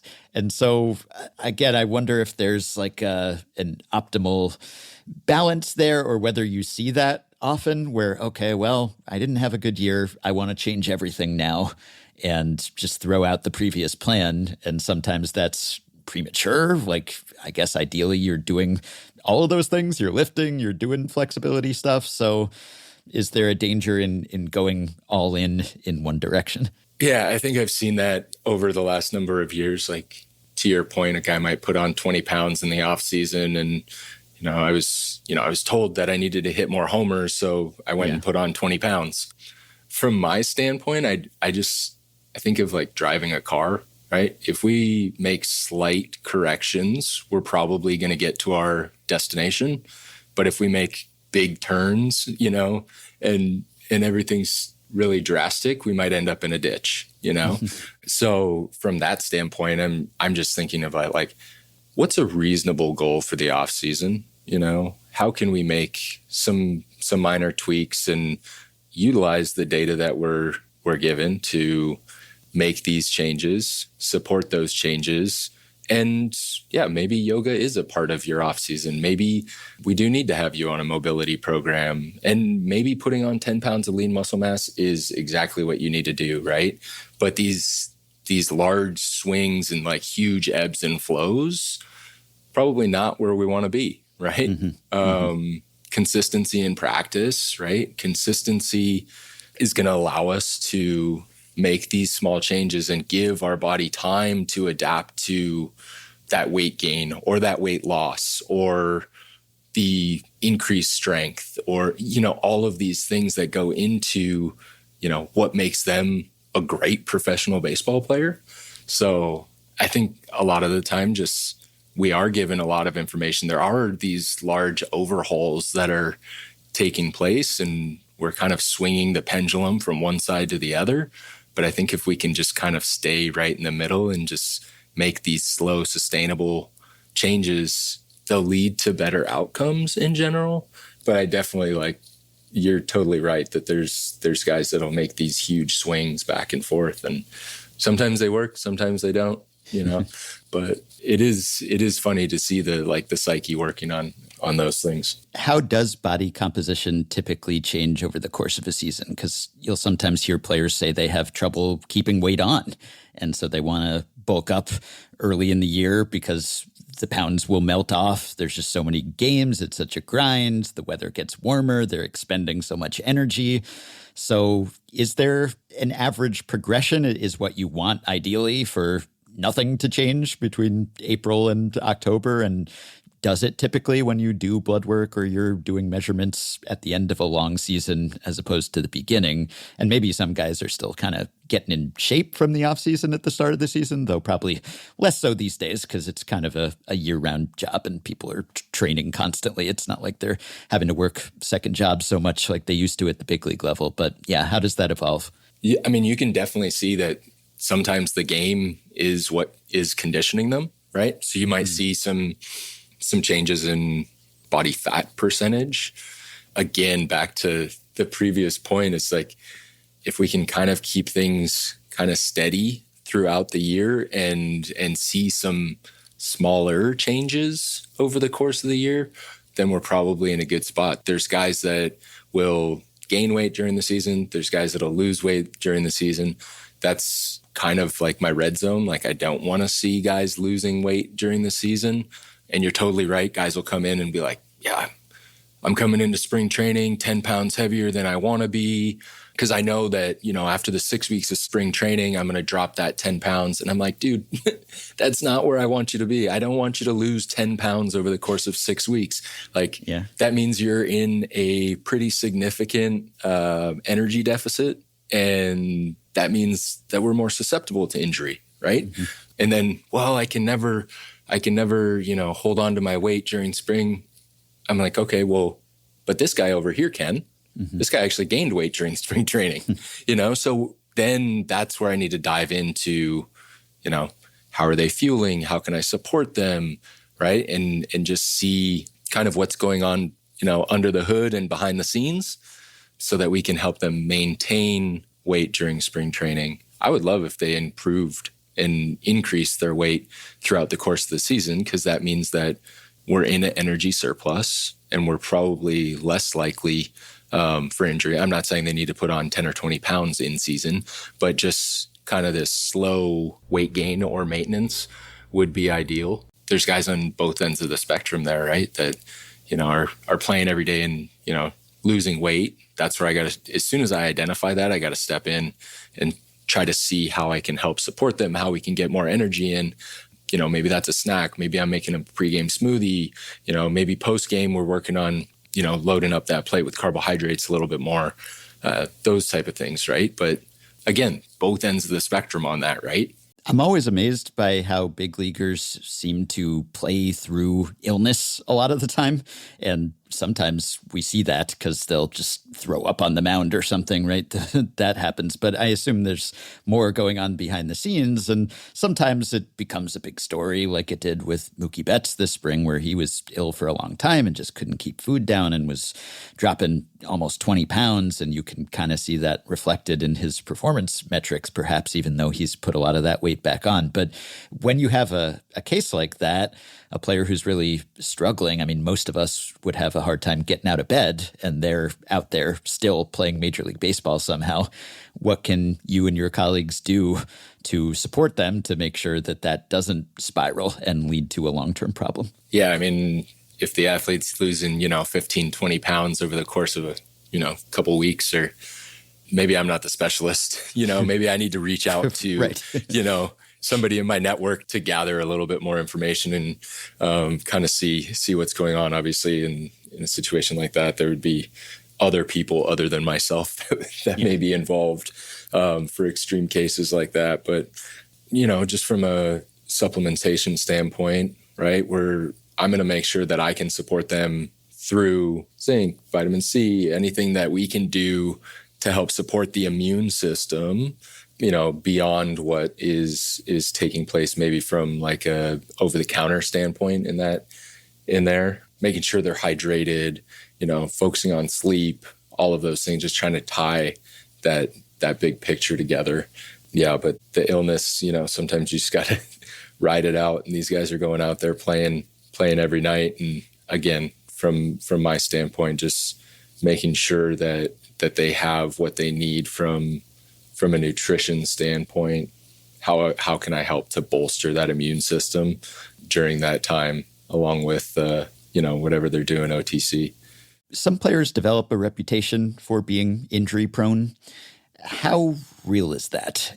And what dictates that exactly? And part of it can just be your style of play. If you're super aggressive and you're diving and you're running into walls, okay, that's one thing.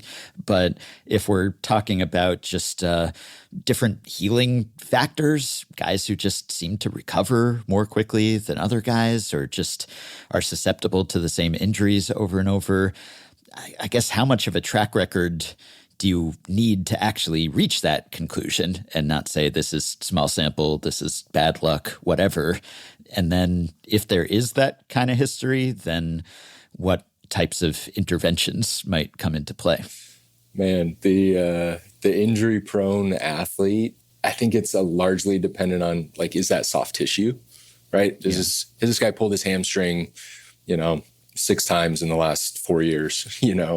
Probably something that, we need to do on the training and treatment side of things.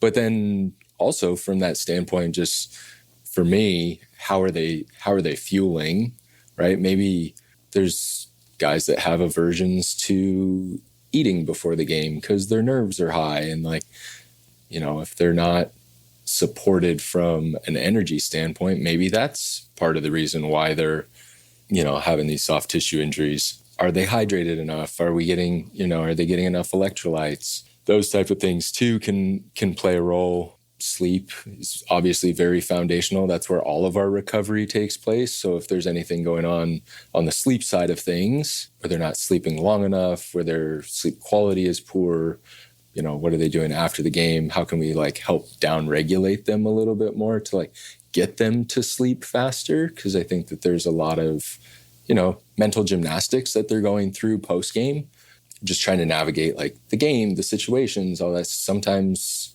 that, keeps the athlete up a little bit longer. And so just trying to figure out how we can support them post game so they get better sleep, so that the recovery is better, so that, and we just kind of like work down this line of, how can we help support that guy? I don't know how we define that, like, oh, this guy's injury prone per se.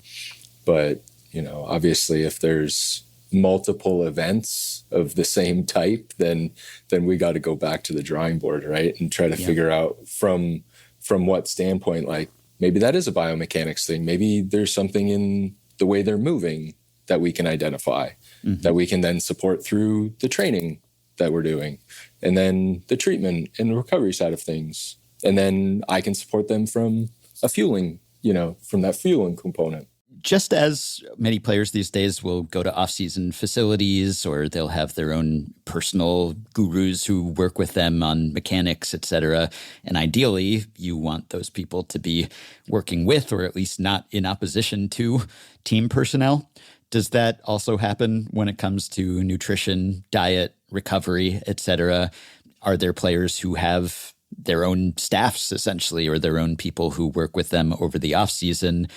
Are you involved with them over the off season? Are you then talking to those people to make sure you're all on the same page? That's a good question. I don't think I've had anybody yet that is like working with somebody in the off season specifically on nutrition. It may get to that point though, right? Like I think that's fairly common. And on the training side of things where, guys are going to tread, they're going to driveline, and, we just want to be included in that and understand what the programming is, what the goals are, and how they're going about their off-season process. On the nutrition side, I haven't had anybody yet, but if I did, I just want to be included in that process as well, and be able to share what we'd been working on in season and kind of like what our goals were and where we thought from a team standpoint we wanted the athlete from a physical standpoint, moving into next year, what their goals were, and then just kind of to be looped into that process, right? Yeah. Are you involved at all over the winter? Because I'd imagine that if a player goes away in October and then you don't see them again until February, and they spend the interim just not paying attention to anything you said during the season, that's going to undo a lot of your good work. They forget everything that we worked on, that we worked so hard on. No. I check in with everybody throughout the off season, just usually on a monthly basis, and just making sure that everything's going well, getting updates from them and checking in on them. How's the off season going? Where, have you gone on any trips? How's the family been?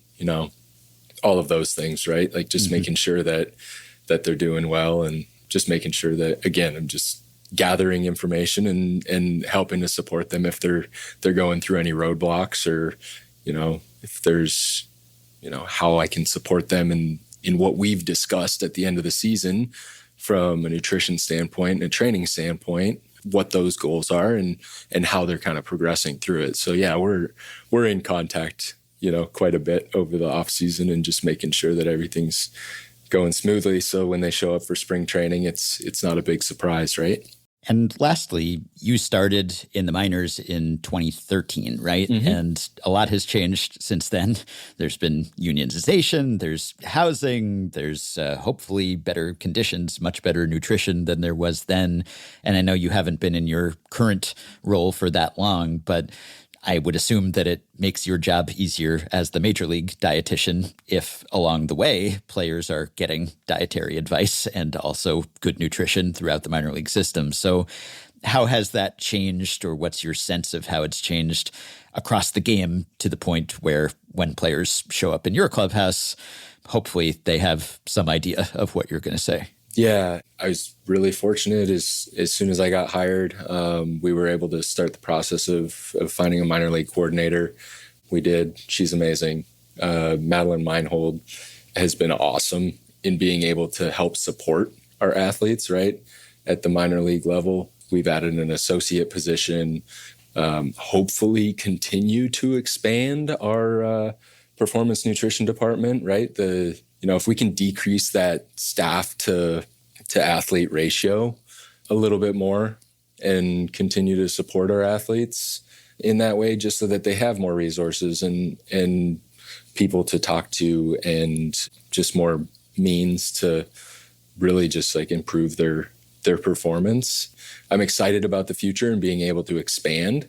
But yeah, things have changed drastically, I think, since I started in the minor leagues. They're definitely providing more resources at the minor league level. So really, like, that just looks like we just have a little bit more continuity in what's taking place in the minor leagues, and being able to get them to a point where when they do get to AA and AAA and then make the jump to the big leagues, that there's really not a whole lot that changes once they get here from a fueling standpoint, right? And like the education that they've received. And, once they get to me, then it's like a well-oiled machine, and my job becomes a little bit easier in that way, right?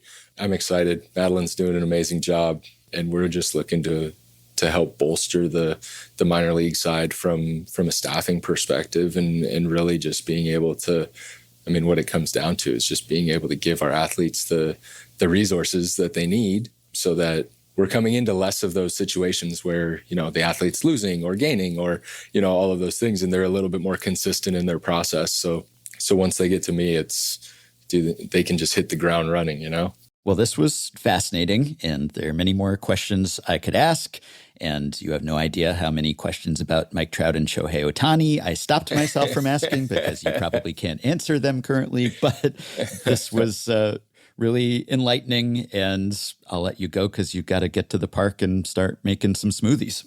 That's right.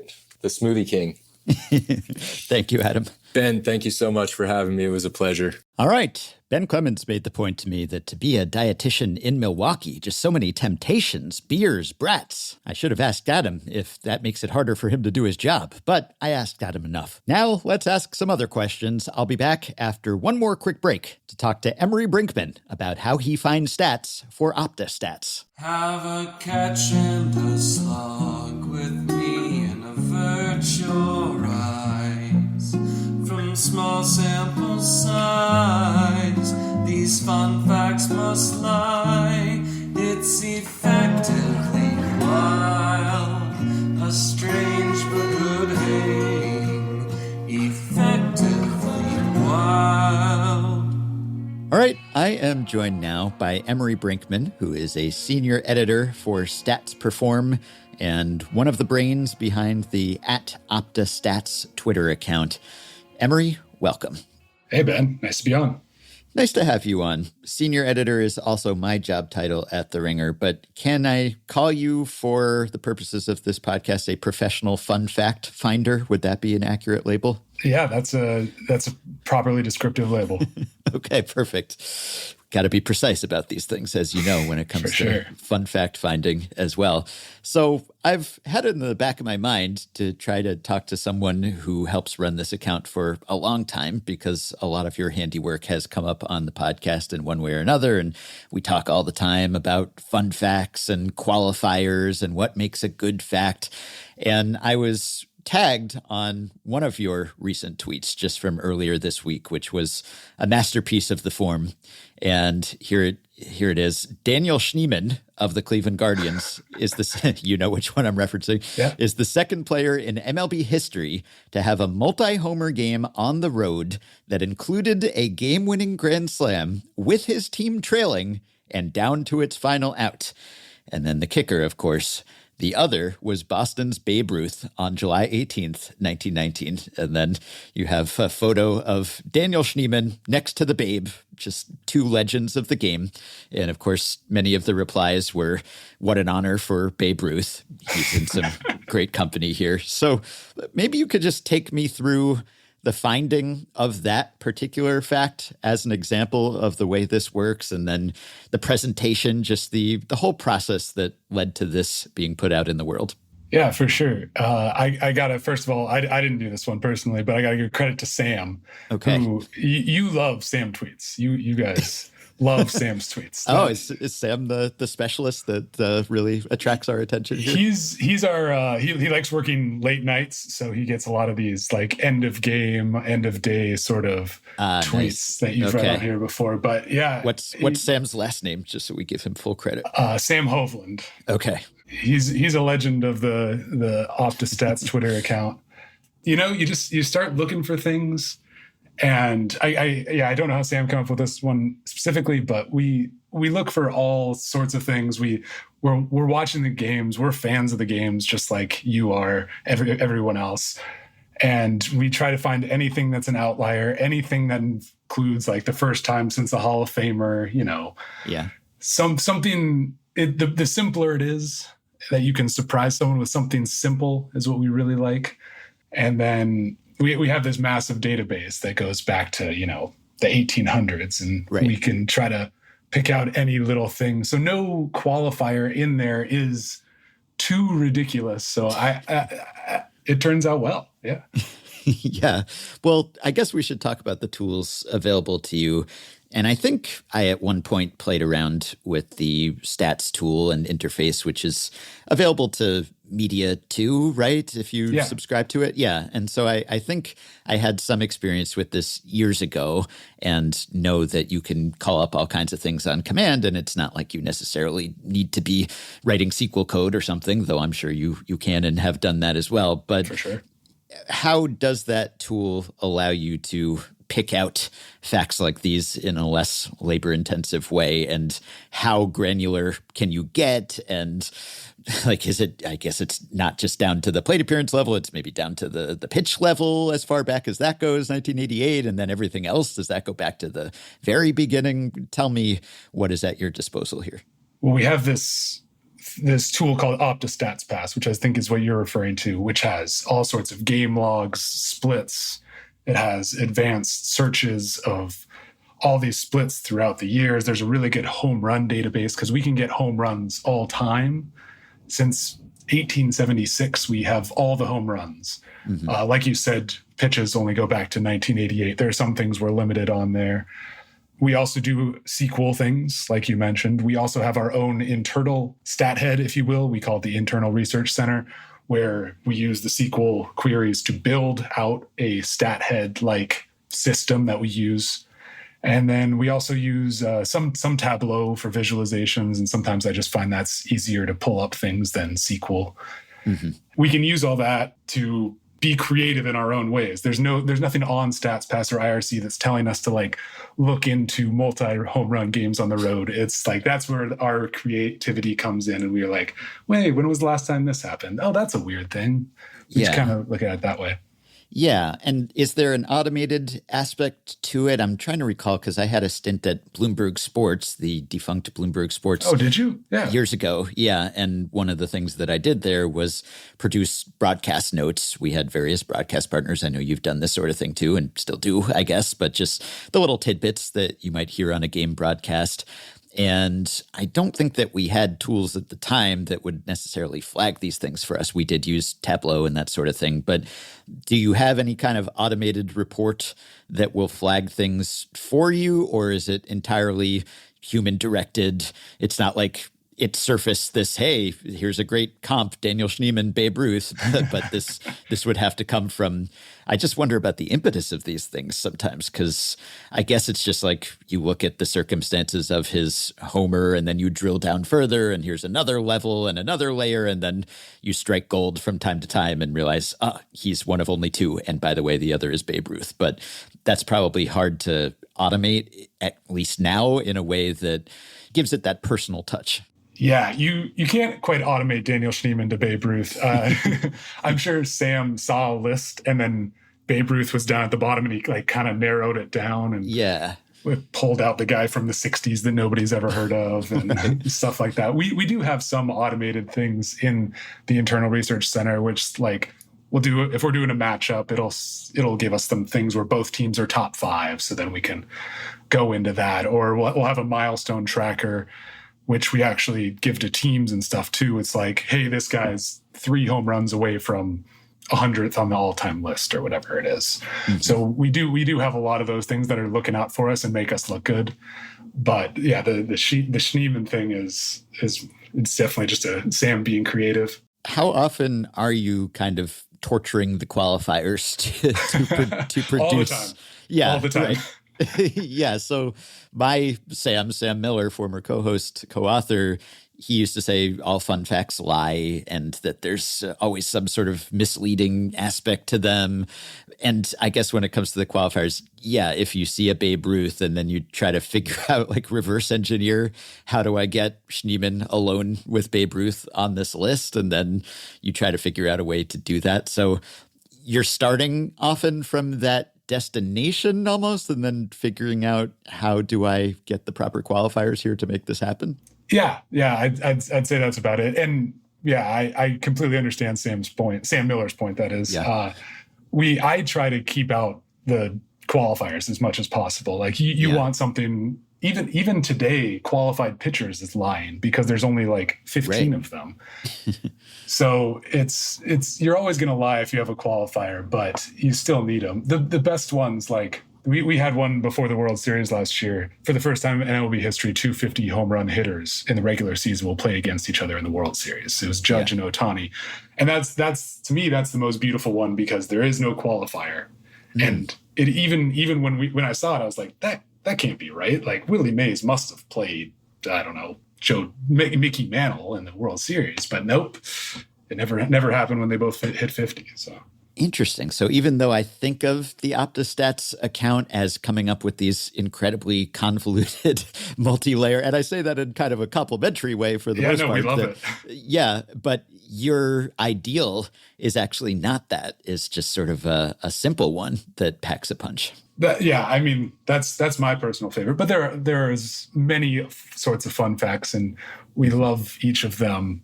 Like our children. How can you really pick a favorite style? Yeah, we like to count the qualifiers here. I don't know whether you do this at the office. Yeah, for sure. Yeah, is there like a record? Do you go for a record? Because I remember that one from last October, which was a fun one, but we dissected this to try to figure out how many qualifiers it actually was. This was the one, Pete Alonso of the Mets is the first player in MLB history to hit a go-ahead homer while trailing in the 9th inning or later of a winner-take-all postseason game. And so we're parsing each individual word here, right? It's like, go-ahead homer. Okay, there's one. And then I think we talked about, wait, is homer one? No, homer's not a qualifier. But then trailing in the 9th inning or later, winner-take-all postseason game. So how many can you stack on top of each other? I don't know whether you know what the record is or you remember any in particular that really tested the limits. Well, before I get to the record, I think the Pete Alonso one is like, you're trying to compare it to something like it was a really special home run. Like it was crazy. Like the Pujols one in 2006 against the Astros. You're trying to like give it the proper context. And sometimes you look up something and you'll see another home run in there. And it was not nearly as big as the Pete Alonso home run. And you're trying to really find out like what was like the Pete Alonso home run. Yeah.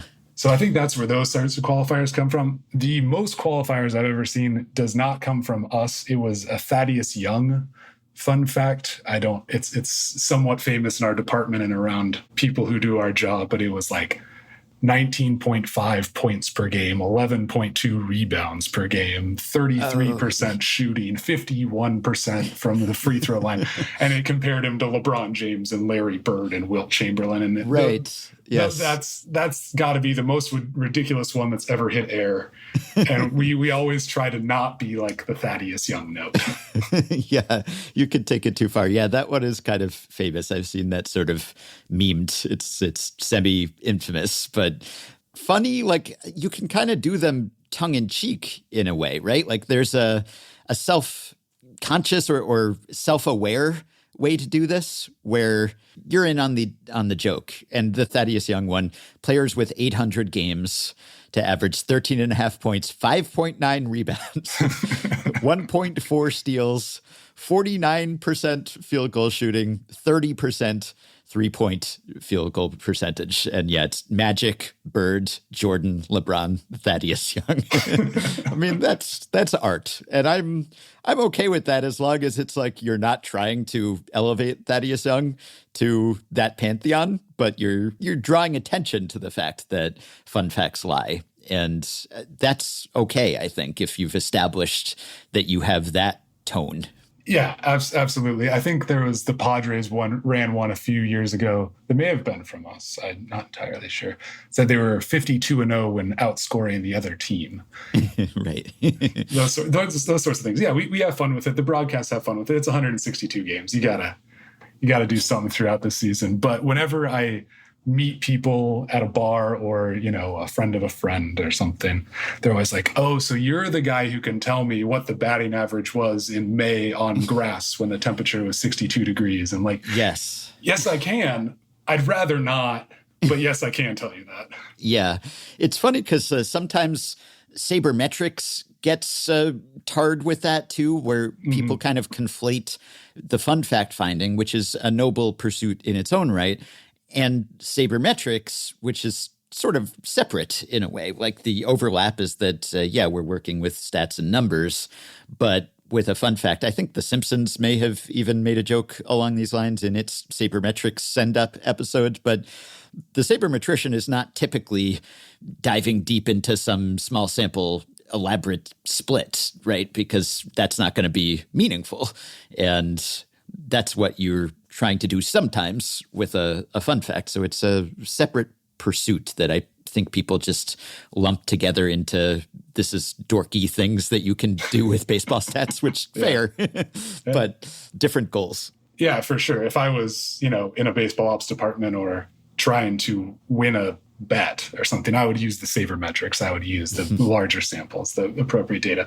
Our job is really more about storytelling and doing something cool for the broadcast, because our clients are the TV broadcasts or like some of the PR departments or even the leagues or like NFL Network, right? So they're wanting to have a discussion about this. They're not making the decisions. They're not trying to win money in Vegas or on a fantasy baseball league. Right. Another one in this genre from last October. You all were cooking during the playoffs last year. Kerry Carpenter of the Tigers is the first MLB player. I love that. I mentioned one name and you're like, oh yeah, remember that one. Yep. The first MLB player to hit a 2-out, 2-strike, go-ahead homer in the 9th inning of a postseason game since Kirk Gibson did it in Game 1 of the 1988 World Series. I mean, that's just perfect. And then there's the graphic that goes with it where they're both rounding the bases and they both have their hands up just to sort of seal the deal there. Just the photo match in addition to the stat match, just chef's kiss, just perfect. Yeah. And well, we didn't know Freddie Freeman was going to hit a walk-off home run in Game 1 of the World Series later. Yeah. But obviously didn't do it with 2 strikes, I don't believe. So it wasn't quite the same. But it's always fun, especially to get the fact as far back as you can with that data limitation. So since it was a 2-strike thing, we could only get it back to 1988. And it just so happened that Gibson did it in 1988. So that's also a fun fact. Whereas like a lot of college football data or college basketball data only goes back to 1996. So if we can say something's the first since 1996, we're really stretching the limits of our data rather than saying it's the first time since at least 1988, because we can't tell you when it last happened. Yeah. There was one, I forget whether it was this one, there was one last September where you had, since RBI became official in 1920, only one MLB player has had over the course of his entire career, same game or not, a game with 10 plus RBI, a game with 6 plus hits, a game with 5 plus extra base hits, a game with 3 plus homers, a game with 2 plus stolen bases. That one player is Shohei Ohtani. He did it all today. That was the one where he had the 50-50 club and had that incredible game. And I forget whether it was that one or another one where I figured out, I thought that it was overdetermined, that you went a little further than you had to even, that maybe one of the qualifiers wasn't totally necessary, according to my research at least, that like it could have stood on its own with one less of those, or the bar changed or something along those lines. Do you ever find that you take it further than you have to, just in your exuberance to come up with one of these qualifiers? It's like, oh, we could have actually cut that one. Or when there is a qualifier in there, is it always 100% necessary, or at least that's your intent? Yeah, I know exactly what you mean. I got to give credit to Sam Hovland again on this one. Absolute banger of a tweet again. Mm-hmm. I think he was just highlighting how good of a game Shohei had. Like, you could have taken out the extra base hits, but you wanted to show that 5 of the 6 hits were extra base hits. It wasn't just like 3. Yeah. It wasn't just 3 singles and 3 home runs. Right. So I think he was really trying to, like, even though he could have narrowed it down, I think he wanted to, like, Ohtani did all of this today. All of this is amazing for one game. Yeah. Much less all of it together. Yeah. There was another one I remembered from a few years ago. This was July of 2022. And I should say, you've been in your current role since 2021, right? So you go back a bit. I actually got hired in 2014. I did take a quick break to join the Peace Corps. Right. I saw. Okay. You were a research analyst for Stats 2014 to 2018, and then took a sabbatical, took a interlude, and then came back, or you were doing other jobs on the side while working at Stats continuously this entire time. Oh, no, I straight up quit and joined the Peace Corps. I thought it would be a good adventure and a cool thing to do. And it was. And then I came back to Stats after that. Yeah, the siren song of the fun fact called you back. But yeah, so in your current position, you go back to 2021 continuously, I guess, right? Oh, but yeah.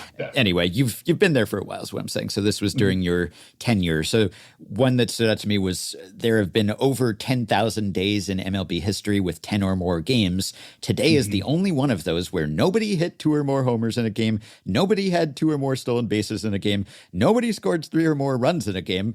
And nobody threw a complete game. No team scored 10 or more runs in a game, and no team won via walk-off. Just kind of just a grab bag. What else can we throw into this statistical soup here? Was that or something like that? Does that come out of, like, if you're having a hard time finding a fun fact because nothing interesting happened that day? Are you like, I wonder if this was a historically boring day, and then I could get an interesting fun fact out of the lack of interesting accomplishments? Yeah, I remember when you talked about that on the show when we tweeted it. Again, Sam Hovland, late night tweet. There's nothing that he is like keeping track of that's coming up with the most boring day or the most exciting day.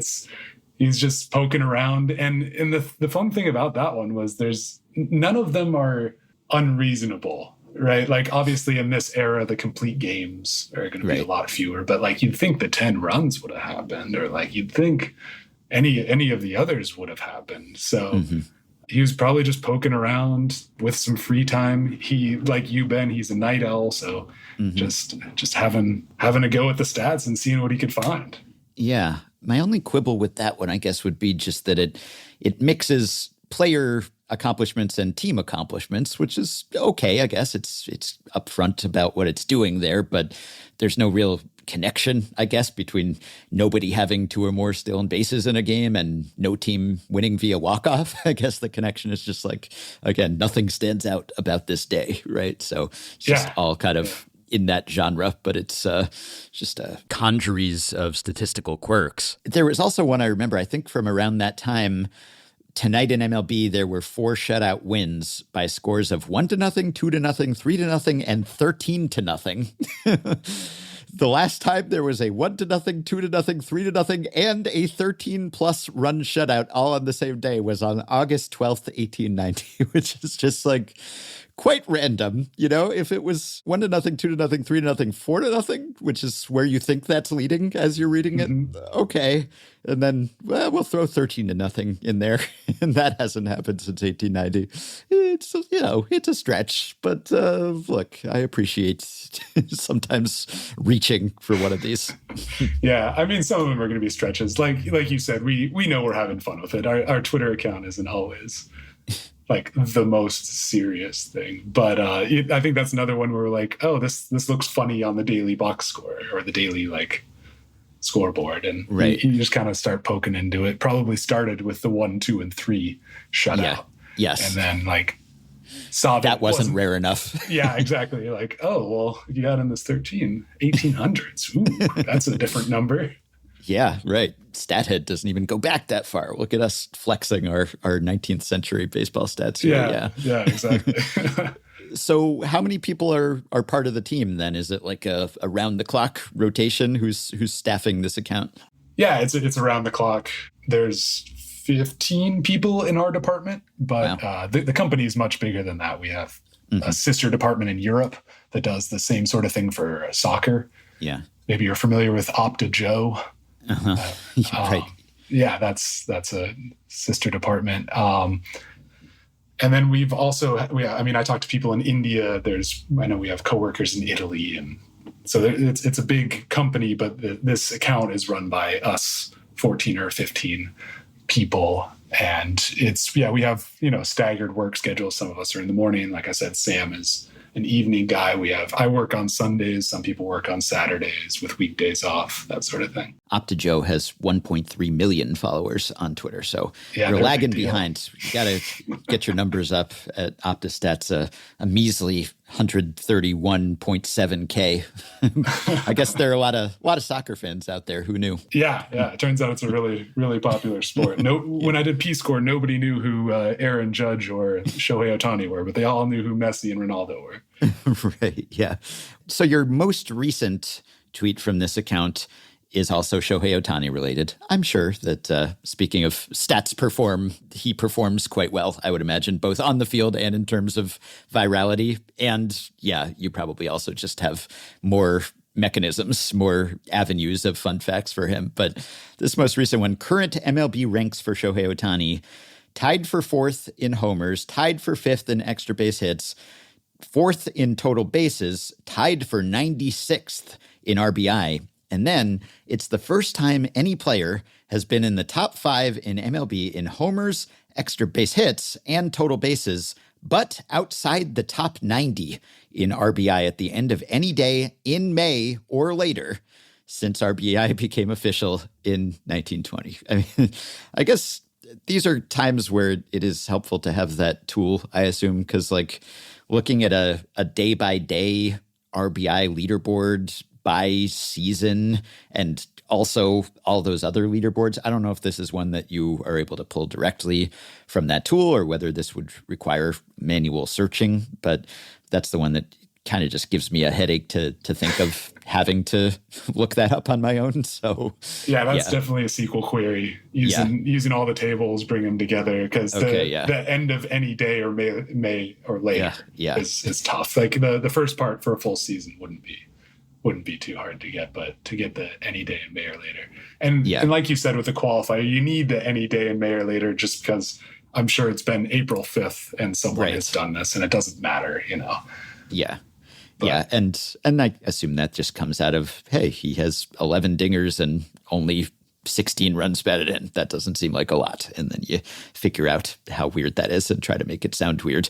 And you get a lot of mileage over the spans of performance too, which I imagine can be a headache when it comes to processing and how long that takes to run, even with your tool. But over his last 5 games, the Royals' Bobby Witt Jr. has 10 hits, 8 RBI, 6 extra base hits, 4 stolen bases, 2 homers, and 1 walk-off. You love throwing the walk-off in there. He's clutch. Yeah. No other MLB player has done all of that over a 5-game span. And that's, you have to search every 5-game span in history. That's a lot of 5-game spans for a lot of players.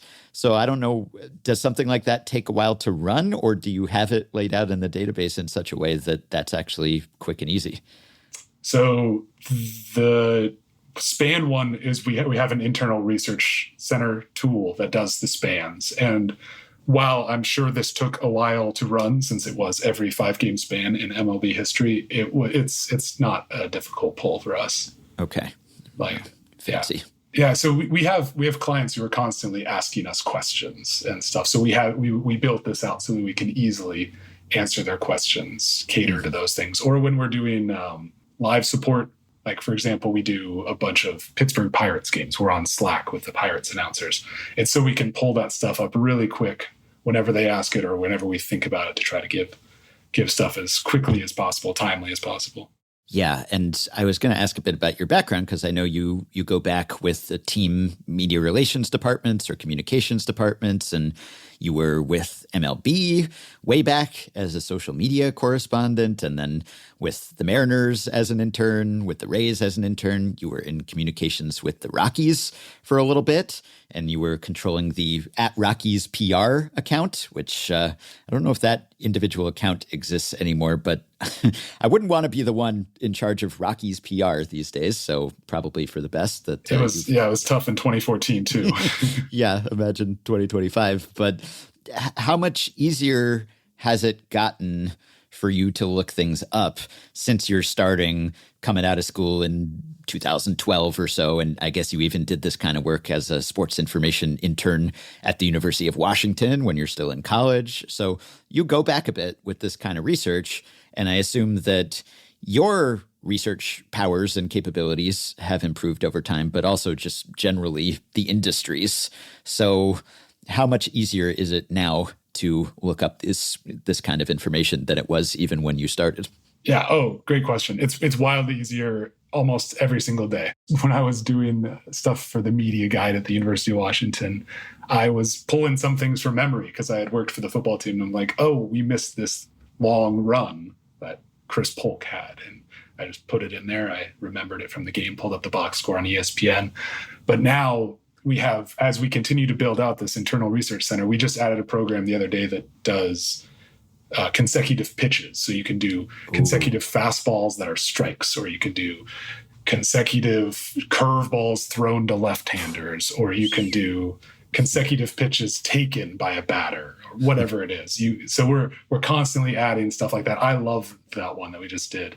I worked on the testing and stuff, and it was a lot of fun to just pull up like, oh, when was the last time Cal Raleigh swung at 3 pitches in a row? Or he's more of a free swinger. I guess that was a bad example. Yeah, no, that's pretty powerful. That's nice. I would like to have that capability when we're stat blasting here on Effectively Wild. What about multiple sports? Because the OptiStats account tweets all sorts of fun facts. You have one about Connor McDavid and Wayne Gretzky just recently. You have a Knicks tweet. You have NBA playoffs and NHL playoffs are going on, so there's a lot of fodder there. What percentage, what's the breakdown in terms of your focus? And I'm sure obviously it varies by year, but at a time like this, when you have all 3 of those sports firing on all cylinders, and do you find that, is baseball the most conducive to this sort of research and these fun facts? Did the baseball tweets perform better relative to the others, even though there's maybe more of a social media presence for those other sports, or for basketball at least? Maybe there's more of an appetite for it among baseball fans. Give me the breakdown of how you handle different sports and how that's received by your audience. Yeah. So like you said, we do all the sports for whether it's Twitter or not. The NFL is the big client. As you hear in media, the NFL is king. So that our contract with them is huge. But we also have the NHL. We're working with NHL teams. We're working with NBA teams and broadcasts. Also soccer, MLS, NWSL, the PWHL, the Professional Women's Hockey League. I was working one of their games last night.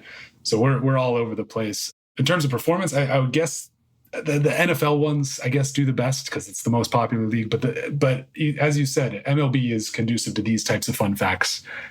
And I think the names are more well known in history. Like, right. So when we can get Schneemann and Ruth on the same thing, everybody knows who Babe Ruth is, like, even if you're not like the biggest sports fan. So baseball, I think, is the original fun fact sport. Mm-hmm.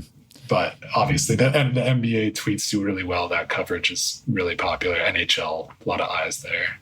Yeah, right. And there's just such a long history. I mean, you know, the NBA doesn't go back to 1919, so you can't be tweeting out NBA fun facts from 1919. And there's so many games, and it's just such a depth of information that you are, I guess, your hands are tied to some extent when you're looking up facts for other sports, where it's just we don't have this granular level of information going back as far. It's amazing what you can and cannot find. Like, it's amazing what baseball has that I can find in 1884. But we're also the department that's kind of trying to expand all those things in some senses. So NFL playoff data, our database continues to expand, just as we just like look at old news articles and like fill in the blanks of what happened or who played. So we're also trying to expand the databases, even kind of brute force wise. Oh, I didn't know that. So you're almost in a retro sheet-esque role with other sports that don't have retro sheets of their own, essentially. Yeah, exactly. So there was something, we were missing like 1/4 of Knicks basketball in a 1952 playoff game. And my coworker, Jesse, found the news article about how like that said the first quarter score and like the halftime score. And we were like, yes, we completed it. Yeah. That's awesome. And you had, in a reply to that Bobby Witt Jr. streak tweet, it was a separate tweet. This is since RBI became an official stat in 1920, which is, I guess, a common qualifier that you have to use here. I don't know whether that was omitted from the first one on purpose, or someone said, oh, but RBI only go back to 1920, or whether you wanted to keep that in a separate tweet so as not to mess up the appearance of the original fun fact. But I do wonder about having to specify those things, because you could specify them in every single tweet, like here's our data coverage, and thus it's only going back to, because, you know, you could say over his last 5 games, well, we don't have complete 100% coverage of all, or, you know, do you want to specify leagues? Like, are we talking non-Negro leagues here, right? And, you know, I guess you could say on record would be kind of a blanket that would cover you, maybe. But how do you approach that, you know, when there isn't 100% coverage of something, as there often isn't? You don't want to lard up the fun fact with a bunch of just like fine print, you know, disclaimers. And yet, in the interest of accuracy, I guess you want them sometimes too. Yeah, exactly. We want to be 100% certain that something is correct when we put it out there. So I know that there are some discrepancies or things that go before 1920 in RBI. So we just don't want to deal with those. Mm-hmm. Yeah, I guess we could have a pinned tweet that says like all RBI since 1920, NFL passing yards only go back to 1932, or, you know, whatever it is. But yeah, you're trying, like you said, you're trying not to bog it down, but you're also trying to make it look good. Is there a fact-checking process? Like, do you need 2 sources confirming? Does someone have to eyeball something when someone comes up with something? Or you know, you want to fire from the hip? I'm sure occasionally there's a misfire where something goes wrong and you have to issue a correction or take something down, or maybe someone replies and points out something you overlooked. I don't know if any examples like that come to mind, but how do you endeavor to avoid that happening? Yeah. So every time there's a tweet, we have someone else look it over or someone else fact check it. So we have our team group chat of like, hey, can someone look over a tweet for me? Adjust the wording. I'm a big comma stickler like Meg. And so we're constantly trying to like make sure everything is right. We're never going to be 100% perfect, but our accuracy is one of the things we're trying to sell when we're getting new clients or retaining a client. And, you know, after working in this department for however many years it is now, I remember too many mistakes, but you do your best to own up to it. You correct them. And do these tweets that go kind of viral, does this actually bring in business? I mean, it's not just for fun and our entertainment, but clients see these things and say, hey, I want this on my broadcast. And then they reach out to you. Yeah, it's all about like, I'm not in marketing or branding, but it is one of those like brand sort of things. And even if you're not a client, it's nice to see who's looking at it and who's using it. And sometimes we'll reach out to someone who is using it and be like, hey, do you want more of this? Or our clients obviously see them and use them all the time. Yeah. So do you miss it all working for a particular team, or do you think this is superior because you're working with many teams at once? And I guess, if you're an intern and you're preparing notes like this, and I've done that kind of thing briefly. I was a media relations intern for the Nationals when I was in college. And so, yeah, we'd do our printouts and put out our notes, and then everyone would just leave them there unread or throw them immediately into the garbage, which was humbling. But, every now and then a note makes it into someone's story and you think you did your job or something. But, I guess you're reaching a wider audience this way, and there's a greater universe of fun facts open to you, just all the sports, all the teams, instead of one and particular games. But that can be a grind, really, to put those notes packets together as soon as you can after a game, and then often they're just immediately discarded. Yeah, I don't know how many minor league reports I wrote about, the Durham Bulls and the Albuquerque, whoever they were. But I liked working for the teams. I made great friends there. I still have many connections. But it is a grind, like you said, working all those homestands. And I like taking a step back, working fewer hours per homestand, getting to cover everything. It's fun to like rotate between all the sports. I know some people, friends who still work in baseball, but it was a little too much for me. I started to almost dread going to the ballpark when the Mariners were 35 games out of first place. And it's like, I just want to go like do anything else right now. And so taking a step back, I still get to preserve like my joy of the games. I don't have to watch every game. I don't have to write a note about, Casper Wells getting 2 hits in a game anymore. We can focus more on the Bobby Witts or like a Lamar Jackson performance. Mm-hmm. And Stats does have front office clients too, right? Like different divisions, I guess. Yeah. We give stuff to the San Francisco Giants PR people, or lots of NFL teams use us. The Minnesota Timberwolves really like us. Mm-hmm. So it's teams, it's broadcasts, it's the leagues. It's a lot of variety. But even like a baseball operations department, or in the past at least, right? Like has been provided information from Stats. I don't know whether you're exclusively in the media support game now, or whether also there's, like the people who are putting the teams together are drawing on Stats data as well. Oh yeah, those opportunities come up sometimes. There's other departments in Stats that I think they use more the predictive sort of things. But I know some baseball operations departments have used StatsPass, Opta StatsPass to, just pull up splits and print out sheets. That I think that used to be a lot more common back in before, the evolution of FanGraphs and Baseball Savant and all of that. Any greatest hits of yours or your teams that you want to shout out, or any you're particularly proud of, or any you would want back, or just, any that you that come to mind? Thankfully, you covered a couple that I was going to. Like some of my favorite ones are also everyone else's favorite ones. Like I mentioned one, the 250 home run hitters playing in the World Series against each other. I thought, I'm a big baseball fan. That's my favorite sport. So I thought that was very cool. Yeah. And the Shohei Ohtani big game one last year, just how we can kind of come at it from a different angle. There was a really good San Diego Padres one. So in MLB history, there have been over 700 triple plays turned, over 300 no-hitters thrown, over 300 sets of back-to-back-to-back home runs, over 100 comeback wins from 8 or more runs down. Only one team has done all 4 of those in the same season. It was the 2024 Padres. It's similar to the Shohei tweet. It's just a fun way to think about it. Like the Padres fans had a ton of fun that year. To hit back-to-back-to-back home runs, super fun. You had a great time that day if you're a Padres fan. Come back from 8+ runs down, you had a great time.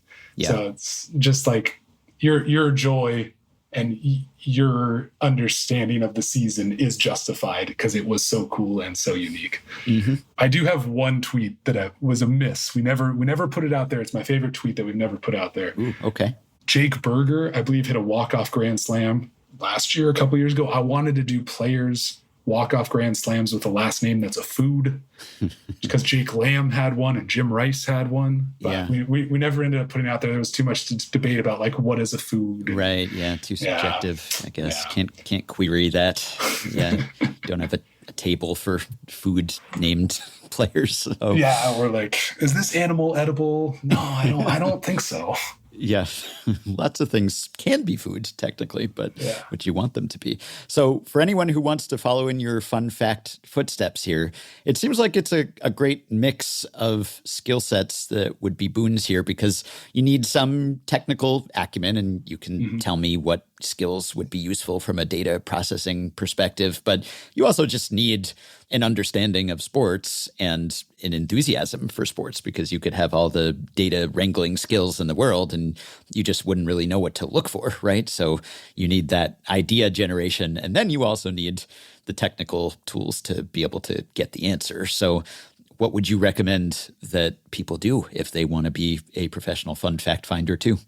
I think the biggest part is being creative, just like reading these fun facts, reading your articles at the Ringer, stuff over at FanGraphs, and just being curious about, oh, this is really cool. When was the last time this happened? Or like just a different way to think about it, like that Padres tweeted. Yeah. Just trying to quantify how cool Pete Alonso's home run was. And then, we do use SQL, we do use Tableau. Those sorts of things can be taught, really. But the hardest thing to teach is like curiosity is the best word. Mm-hmm. Yeah. Yeah. And I know there are people who probably think that this is all frivolous and why do we need to put it in these terms? Everyone knew that Pete Alonso's home run was a big, important home run. So why do we even need to do this? But it just scratches some itch for us, at least. We just find this satisfying. You immediately want to compare and rank. There's just some human urge to do that. Not in all humans, but in enough humans to make that a popular tweet. So that's what you're going for. Exactly. Yeah. Well, this has been fun. I hope you don't mind when we occasionally take you to task for a tweet on the podcast. Not at all. Dissect into it. It's a sign of our respect for what you do when we occasionally grill you, and you're usually not here on the other end of the grilling, but sometimes we will subject your stats to close scrutiny, but it's done from the right spirit, hopefully. And can we get you on Blue Sky one of these days? That'd be nice. Let's port the content probably over your that's over my head. Yeah. That'd be nice, just so we could see this over there as well without having to venture into the Twitter waters if we want to avoid them. But we salute your work and the fine, noble tradition of fun fact finding. So, Emery, thank you very much for coming on. Yeah, Ben, thanks for having me. You and Meg and Sam and Jeff before Meg are always very kind, and I've always enjoyed listening to you guys talk about our tweets and, everything else.